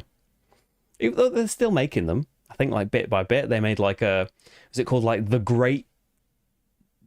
Grand Attorney or something like that, and it was like one of Phoenix Wright's ancestors, so it's like a bit of a Sherlock Holmesy kind of thing, but it's still kind of characters. They all interlink, and yeah, it's such a good series.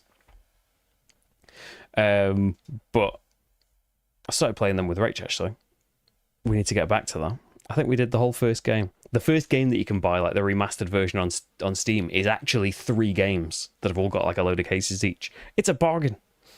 And there's probably going to be a sale. AI 100% Human is a non-video game we can talk about. This is a drafting game. So we are competing AIs. We have these AI cards that are like our core, like they're shiny in the versions that they were selling. So it's a bit of a kind of like abstract scoring game. You will have a hand of cards. These cards have got different values, different colours, and they all have scoring conditions on them. So you might see like up here, this one gets you 4 points for every 2 red cards you have. You will play these cards into a grid. So it's a drafting game. You have a hand of cards on your turn. You'll pick one and you'll pass your hand. But as well as the hand of cards, you have a reserve of 2 cards. So you'll take your reserve of 2 cards and the card you just picked, and you'll play one of them to your grid because the cards will only score when they're played. So there's this interesting like extra new twist on drafting that, Seven Wonders style is fantastic, but you play the card that you draft. That's how they all work, I think. And, generally, like in Seven Wonders, I don't know if timing matters as much, but here, like, you want things in this grid. Sometimes position matters. Sometimes value matters and the color matters and the shapes of things matter. So yeah, building up these, not so much like combos, but making things score in the most effective way relies on you having this reserve. So you might take a card that's going to be good in a few turns time when you can get a few more reds out, or when you can get things into this particular shape. It's a really cool drafting game. I haven't played a full game of it yet, but yeah, it is a really cool idea. I picked up the 2... Is it Inksock? Yes. I picked up the 2 different... Although they were being sold at the same booth, they're from different publishers, but there are 2 1984 themed games at this year's Essen. So this is based on At the Office, a roll and write game from last year, but it has been rethemed as Inksock 1984 by Rainer Knizia. And also... So that's like a competitive roll and write game. But also Winston 1984, which is another roll and write game. But this one is a solo only experience. I've picked up both. I think there's like...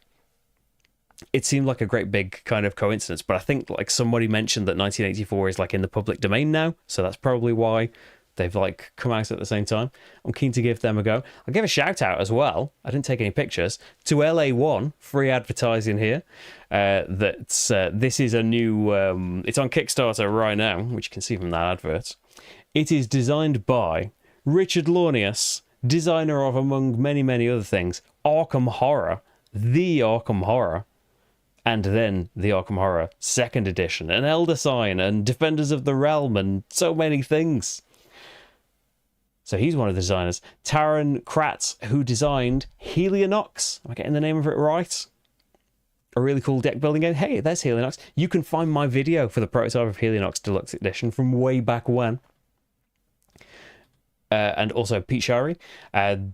This is like an encounter-based co-op game where we are in a cyberpunk future and we're detectives trying to solve crimes.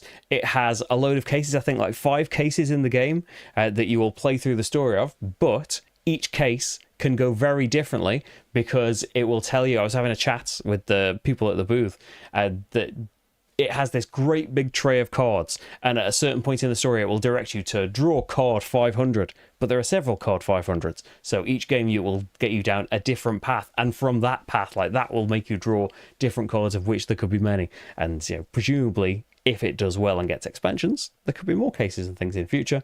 I am up for any kind of encounter based co-op games. It helps that it's like a different theme to the Cthulhu-y ones too. But yeah, I wish there was a billion of them, because I love them. Potentially, like, some of the most above other things, really. Are there any more games to mention? Oh, I picked up Cafe as well, which isn't a brand new game. It's from a few years ago. Oh, have you not written down Stevens? I skipped past it. We'll mention them now then. So from publisher Pythagoras, I've heard Cafe is a fantastic solo game. I have missed out until now. I've picked up a copy. Like, Pythagoras were kind enough to give me a copy of this and their big new Essen game. Actually, they got Asian Tigers as well. But I have Stevens. After a 1755 earthquake, a town grew with a focus on glass manufacturing, which sounds really cool in terms of, like, you will put these cards out as, like, worker placement bonuses at the sides of the board, and then when somebody takes a resource from, say, this blue section, every player with a bonus on one of those cards will get the benefit from it. So, like, there's this kind of, you're not collaborating, but there is this kind of, like, communal thing that, oh, I want to take this resource to go and build this thing, but it's going to activate everybody's thing. So do I wait for, like, me to get something on there? Is somebody else going to do that instead? It sounded like a really cool system. And I think, have I talked about all of the bits? Oh, there's a bit missing. You know, when I said I think I played something that I didn't take a picture of, I did. So this is an upcoming crowdfunding thing for next year, I believe. So this is Neon Hope, which at the moment has got a really high BGG rating, right? How can you get actual player scores from BGG? You just have to kind of wait for things to even out, I think. Like, there's always going to be, as soon as anything gets popular, or there's, like, controversies on things, there's going to be a load of people rating it a 1, and then people see that and rate it a 10 to try and balance it out.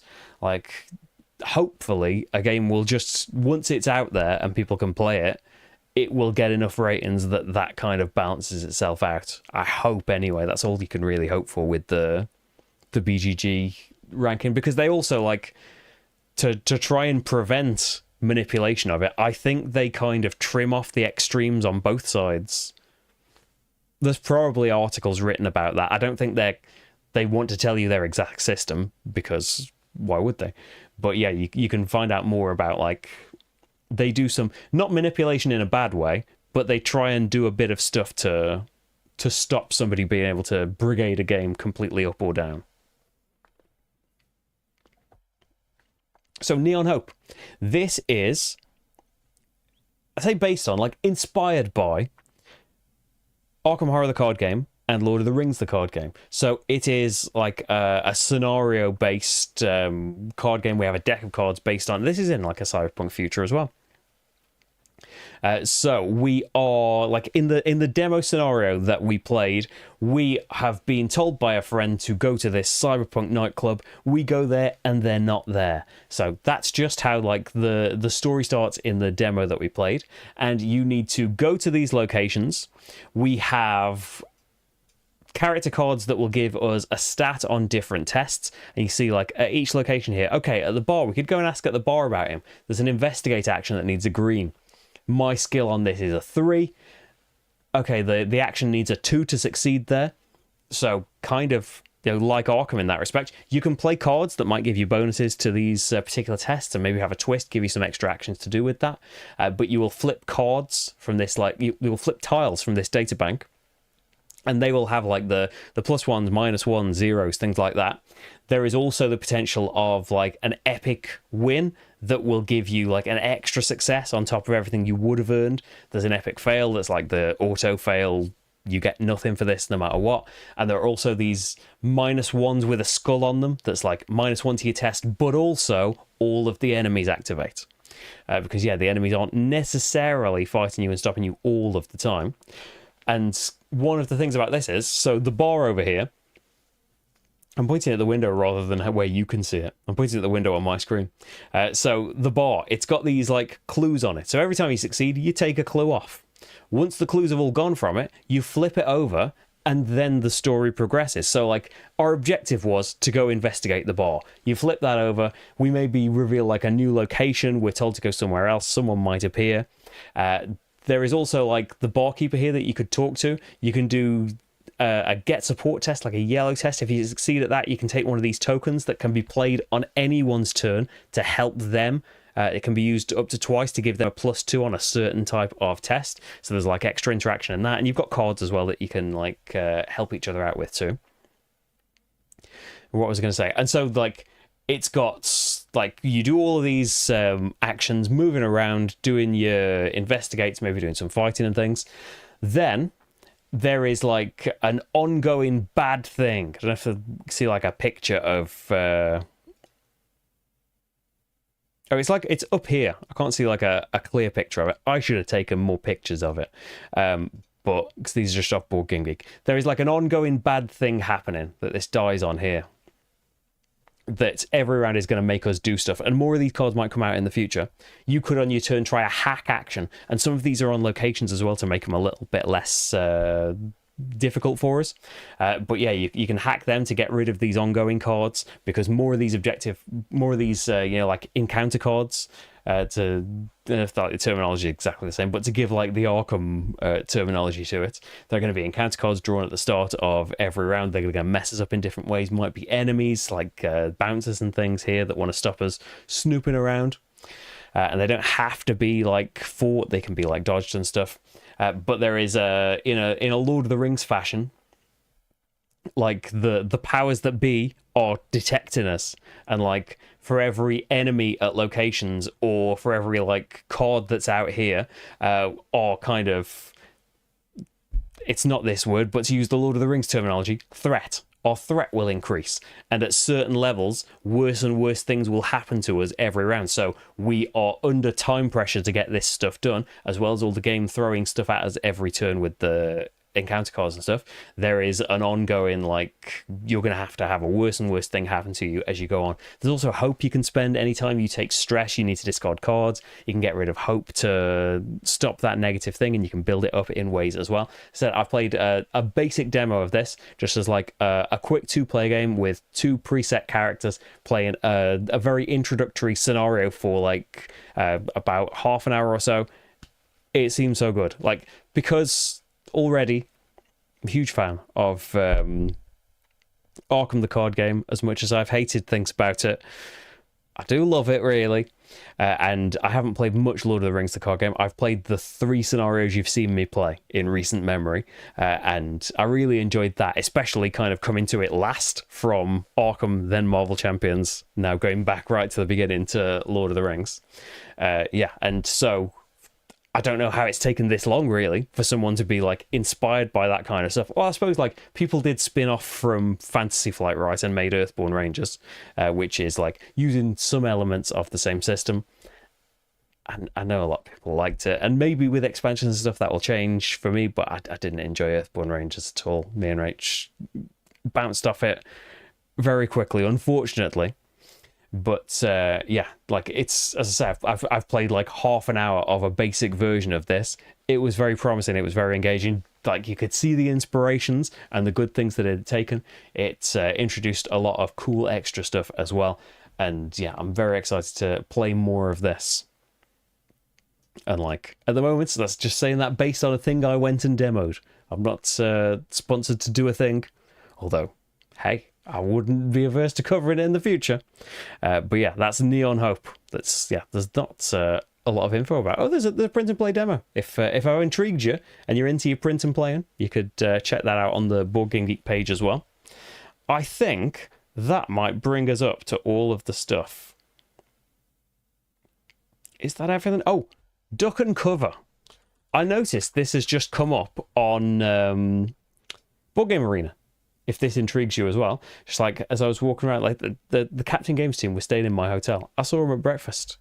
which is one of my strategies for kind of surviving at Essen. I don't really eat the food that is at the like trucks and stuff. So like unless I go into Essen, like there's not a lot for me to eat. There's my own problems stop me like doing a lot of normal stuff at convention-y things. But yeah, food's a problem. So load up on the breakfast that's at the hotel.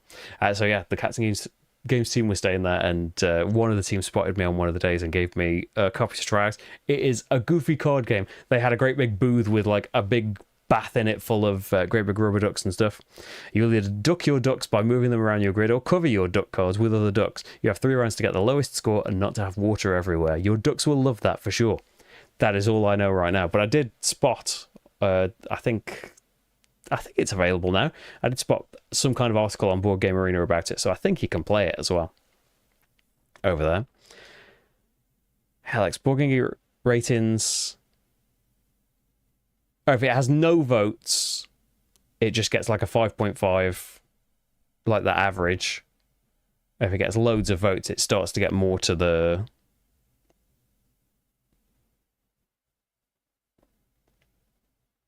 like average thing. Oh yeah, Neon Hope has got a 9.9 on here.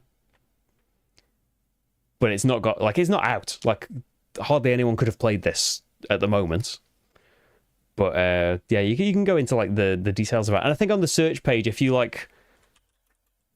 just search for games and it takes you into this, can you see that side of my screen? Yeah. So you've got like the geek rating and an average rating, and it's like, yeah, the geek rating is like a weighted thing, and does that determine the rank more than the average rating? I don't really, as it turns out, I don't really know how this all works. But yeah, it makes sense that like it puts you like in the middle, and just because you've got a few 10s from people that like, they may genuinely think it's a 10, taking anything that away from them, but until many people think that it's a 10, it kind of gets weighted down, as you'd expect. Now would be a good time to insert ads. Calm down, YouTube. We don't need any yet. I haven't mentioned Thorgal, which I haven't played, but I will be getting in the future, I think, in the near future, which is a new co-op from Portal. And Ignacy was telling me that this is going to be like a kind of love it or hate it game, that it's going to be like storybook-based adventure and cooperation, but like quite Euro-y mechanisms around them. So like, that may sound good, it may sound bad. It sounds pretty cool to me. And you're playing like, it's not like ongoing campaigns and stuff, it's like scenario based. So yeah, there you go, it's in the middle of the paragraphs. Game consists of 7 standalone scenarios, each taking roughly 90 to 120 minutes of play. It looked very fancy when they had all the like deluxe stuff out at Essen. And that's something I'll be doing in future. So there we go. I think that's most of the stuff I have to tell you about. Yeah, overall, I should have probably said this up front, really. I don't know, I'll hide it at the end for people that stayed long enough. But yeah, Essen was a really great time. And like, I don't go to a lot of things. And really, like, to be honest, like, those plane tickets were non-refundable. And if they had been refundable, I would have been very tempted to like call the whole thing off. Like maybe like a week or two before going. But I'm very glad that I did, really, because yeah, I do well like traveling on my own and being at these great big things with a load of people. And at the start, it was quite like nerve-wracking being there, really. But one of the things, like it's so cool seeing all these people, all these designers and publishing things, some that I've met before and haven't seen for like years, because say I haven't been since 2019, and a lot of companies don't go to the UK Games Expo. So yeah, that's like a big thing as well, that a load of people are like, oh, maybe I've only spoke to in emails and or I just haven't seen in generally for a long time, like introduced to them in person and stuff, and you can just have a chat about things, and generally with everybody just kind of geek out about board games, their own and like other companies too. But as well as, and like there's the you get to get new games element, which is like a big part of it too, that like if you're a big Euro gamer, hey, this is the beacon, this is where they're all released. So it is like this great big laundry list of things that have come out. It's super exciting to be able to grab them as well. And I have been like not been as jealous for not being there in past years, but like, oh, I've missed out on getting all of these games, and some like still probably haven't even made it over here. So there's like that element to it as well. But I'd kind of, because like in 2019, like, yeah, I was more cut off with stuff as well. And because the hotel was so far away, I didn't stay in the halls for very long, and kind of like whenever possible hid out when I could. Like this year, partly due to like just trying to push through it, like it happened. I pushed through to a point where like from Friday onwards, I'd say, I was like loving being there. And like it's still very busy and still a lot of people. But yeah, it was so exciting being there again. You know, like in some ways at the start, it felt like being there for the first time again, even though like this is the 5th time that I've been. I had to count on my fingers. This is the 5th time that I've been. But yeah, with such a big gap in the middle, you kind of forget like the vastness of stuff. And I don't know if that comes across in the videos. I have like recorded a little walkthrough of some of the halls and stuff that I'll edit at some point soon and put up. But yeah, like it is like the expo is impressive, especially for something that is so close to my door that's like only an hour away or so. And it's so cool to be there. But Essen is just another world to all of it. It is so massive, and there are so many people there in terms of companies and just like customers and stuff. It is incredible being there. And like I think I did most of the times that I went there, but definitely feel that like first time feeling when the first time I ever went into those halls and saw just how like enormous it was. But also like there's just games everywhere.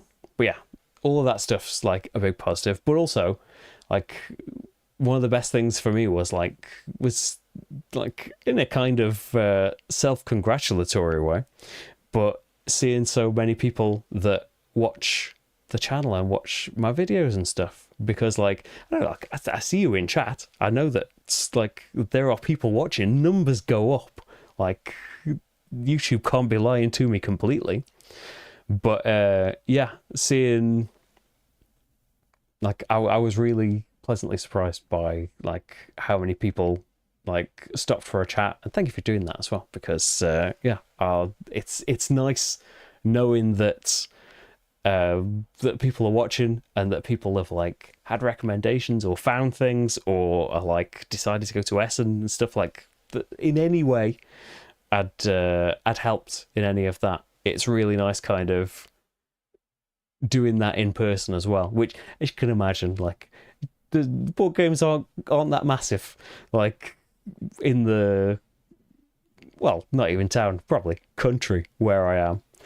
But yeah, it was it's lovely meeting all of these people, but especially like people that are watching too. Like it is great. And yeah, I'd say like the one thing that I missed out on, probably like I was at the, I say like a lot, I was at the halls for most of the time, which, like as I said, there's one. As I said, usually staying far away and you kind of like hold out at the halls for as long as you can, but eventually you had enough and got to go back, and it's a 30-40 minute trip through busy places to get back to the hotel, and you're probably not coming back. This time, it's my like luck with the hotels, I could kind of dip in and out a little bit more, and that probably helped staying in the halls longer. The one thing I probably didn't do was like gaming in the evening. People do that a lot. I didn't do any of that. I did try a bit on the first night, but yeah, it's very, like, as I say, there's a lot of Asmodee people there, and it seemed there were things planned. There were events and stuff on the first night. Maybe I should have tried on other times as well. But most of the time, after being there all day, and most of the time when you're not in a demo, just marching around these massive places, doing a billion steps, I just kind of fell asleep most of the nights. I know that there's people out there that are up till like 3 or 4 playing like all of the latest games and stuff. And in a way, I would love to do that, but also I was knackered, just fell asleep. But yeah, it was really special in that way as well. That it's amazing seeing anybody like in person that has seen the channel, which like there's a few more, which has happened in other years and stuff as well. And it's like it happens at the expo and stuff. It's kind of the scale of Essen and being away from it for so long and having like been very worried about going as well. That yeah, it was very kind of reassuring and relaxing and stuff, and like gives you a big, like, I wasn't burnt out on board games, but it gives you like it's reinvigorating and stuff to hear all of that. And like it's nice to know that like enough companies and stuff, oh you remember who I am, and do you want to give me something? And like as I said at the time, I don't know what to what degree. I don't imagine Stefan Feld is sat at home every night tuning into the latest stream, but in whatever way he has seen my videos, he's seen them, which is pretty cool, I think. It's pretty cool for me anyway. Yeah, it is draining to be there. Like, you're around so many people, and like there's always something new to see. There's some kind of roadblock to get past. A good thing that Essen does is that it's got all these great big halls, but there are kind of little in-between bits you can go to kind of quickly. You can't bypass all of the people because there's just a vast amount of people, but you can nip through these things, which the first day I'd completely forgotten those bits existed. In like the last 5 years, I had been crawling through all of the halls so I was telling somebody, and they were like, why don't you just go through those, like through the doors to the outside and just go quick. Forgot. But yeah, it is overwhelming to someone that doesn't go to a lot of things with a lot of people. Although this year I've been a lot better at that. Like, things just change in general as well. But I had a much better time at the UK Games Expo, which is always pretty good. But I had the first kind of great time, first fantastic time I'd had in a while there this year. And we went to BCon for the first time, like a little playing games convention. We were going to GridCon in about 5 weeks or so. It's exciting stuff, innit? And we'll get to play, like, hopefully a load of these things. Thanks, Oyan. Thanks for being here. I'll do it, James. Let me know if you go. Because like that's another thing as well, that there are so many halls and so many games that it does help being there for longer. But the first time I went, I only went for 2 days. I think I arrived on the Thursday morning, which is like maybe an hour after it had started. And I think had to go at some point in the Friday afternoon to go and get the plane. So I wasn't there for too long, but you're still like, you probably can't demo so much stuff. And I'm not so good at say I missed out on like the hotel gaming and stuff. That's why staying at that's a few like good times at the Motel 1, which I think is kind of one of the hubs for game stuff, but I'm terrible at like joining in, really. Like, that's what it all boils down to. I'm not very good at coming out and introducing a game, or even worse, trying to join a game. If you ask me, that's fine. I can do that. I can put games on the GridCon organizer, which I need to do actually. But yeah, just roaming around and introducing myself and stuff, I'm not great at that. Hey Steve, shed a little tear first time we worked at Essen in 2017. Blew me away. It felt like a validation of my geekiness. That's another thing as well, yeah. That you are in this massive place. Not only are these new releases here and everything's big and shiny and stuff, but like there's degrees. Like, some people are there for the wargaming, maybe like RPGs and stuff. But generally, in an umbrella sense, we are all there for the same reason. And you can see that there are 50,000 a day or something there. Yeah, it's immense, isn't it?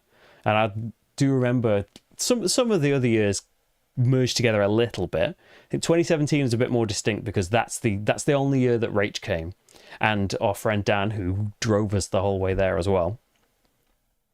Like, that's the only year I've been there with people as well.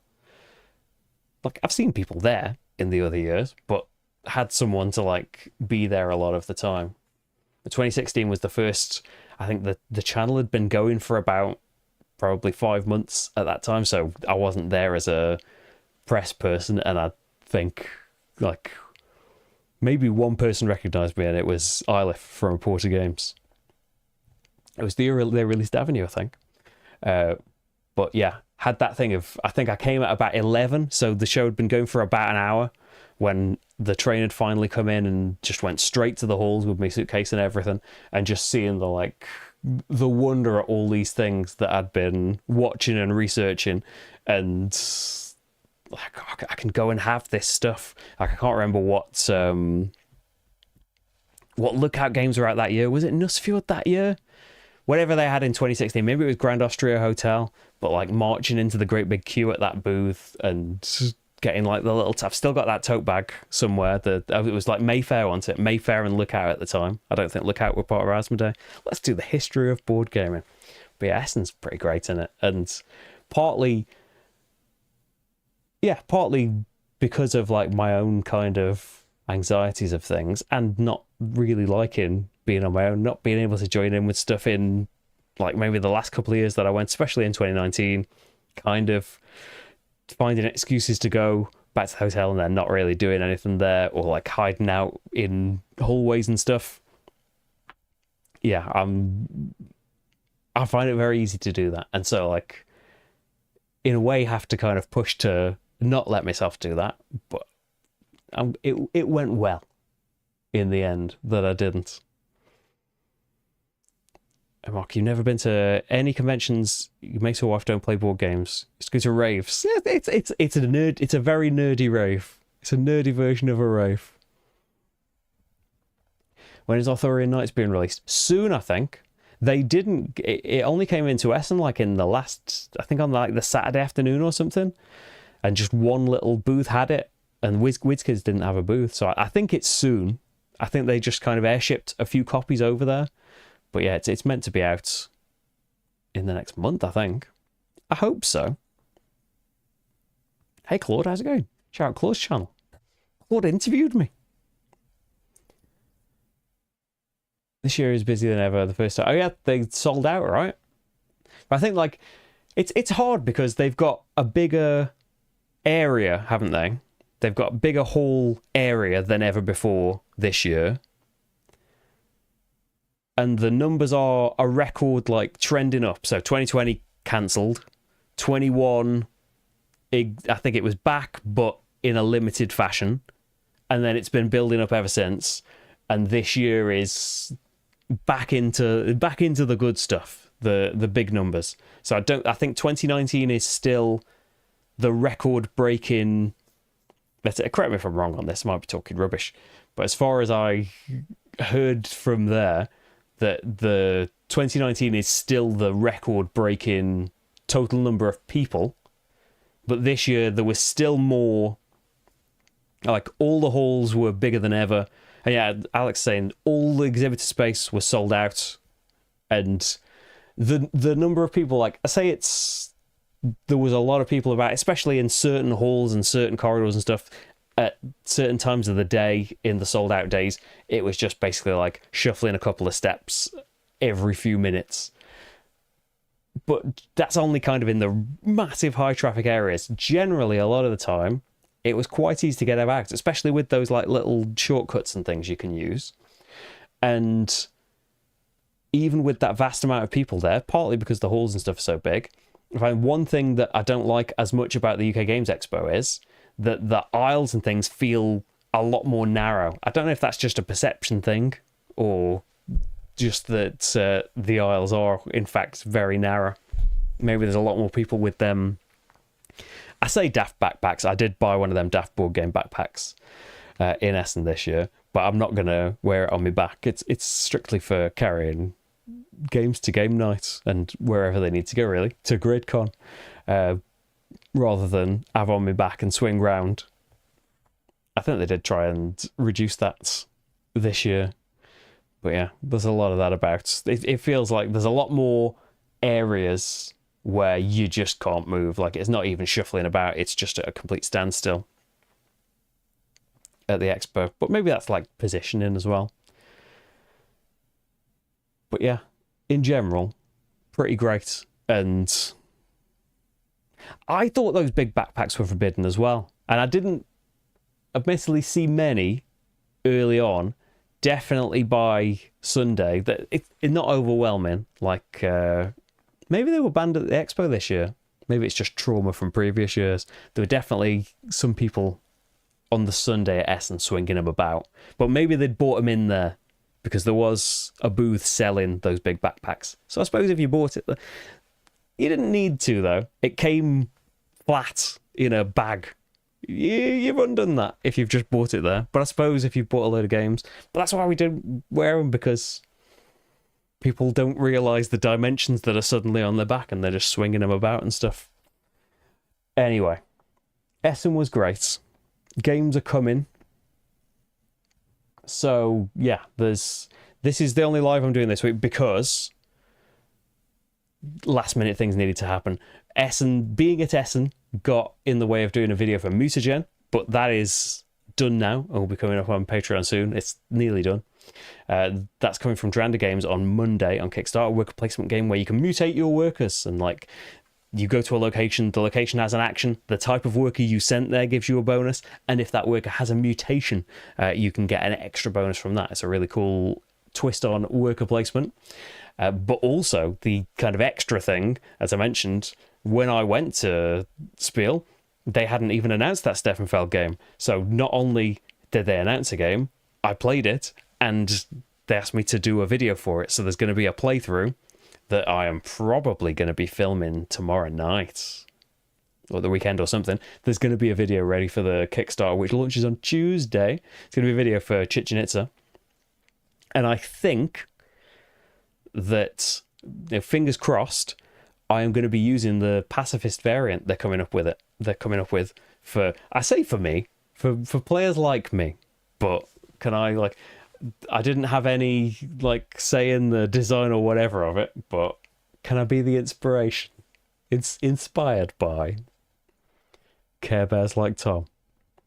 But yeah, there's going to be loads of streams and playthroughs and all sorts of this stuff. There is going to be a vote on Patreon. You can join up, patreon.com/slickerdrips. I'm going to write the vote now, probably quite quickly, because Rachel will be waiting for me for Taskmaster. Hey, new series of Taskmasters on. If you're in England, it's on Channel 4's app now. If you're not in England, it doesn't matter anyway, because you can watch it on Fridays on YouTube. If you've not seen Taskmaster yet, it's a good series. It's a good series to be getting in on, I think. I always saw Chimeras. That's always one that I saw and wanted to play. That had didn't that have workers that you could take the tops off and stuff and give them different legs and things? Here in, I haven't got it out, but here in Mutagen you've got deluxe components that slot onto their arms and give them drill hands and stuff. That's a cool thing. But I never played Chimera Station. That was one of TMG's, right? Maybe that'll come back in some way. But yeah, there's loads of stuff to come up. First of all, a playthrough vote. And there will be some kind of gameplay live stream next week as well. Let's say, I've been away, and since I've been back, I've been working on this kind of delayed stroke last minute surprise stuff. But hey, that means that there is a brand new Steffenfeld game getting played through next week. I'm really excited. You separate top and bottom and put it in between. Okay. That was it. It was always one that was on the list, but I've never played it yet. Look, Hector mentioned Coney's a game about collecting rabbits. Oh, I did see that. I meant to swing back and take a better look at that, actually. I did see their booth. But yeah, there's plenty of stuff, I'm sure, from my stream that I've missed out on collecting. There's some stuff like Nussfield Big Box. I'm very excited about it, but I think it's coming out this week in England. I didn't know it was going to be this week, but I thought it's going to make it. It's an Asmodee thing. It's going to make it here, so limited luggage space. We'll wait for that. There's a few things like that where I was trying to be... Is pragmatic the word? I don't know. It sounds fancy enough. I don't know if I'm using it in the right context, but let's throw it out there anyway. So yes, there is stuff coming up. I will do the playthrough vote now. You can vote for as many things as you like, and I will probably be playing one of them next week. If it's SETI, I've already played that, which is a help. But hopefully, I'm going to get, like, I would like to keep doing that as well. Like, having some time where, which you might think, oh, that's a given anyway. Why don't you do that all of the time? But it's been great being able to, like, when I play SETI, it's not going to be like the first time and stuff. Hopefully, I have some experience with it, like the good old days. It's good doing things in a panic as well. Good to have a mix, though, isn't it? I'm thinking, I don't know, it's got to be SETI or Civolution, I think. Although voting always surprises me. Surprise me, everybody, by what you put down. I will put a lot of them in. I don't know if I'll put in every single option, because it just seems like a lot to throw at you at once. Especially, it's been a long stream, hasn't it? Thank you so much for being here, though. Thank you for your support. Thank you for behaving, Monica. You have all of the power now, though, so you don't have to behave anymore.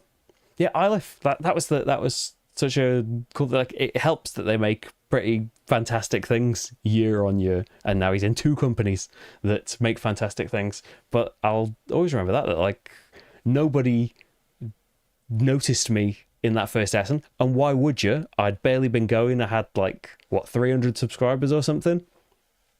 How would you have spotted me? But yeah, somehow Ilif had seen one of the videos. I think he gave me a discount on Avenue, which is always lovely.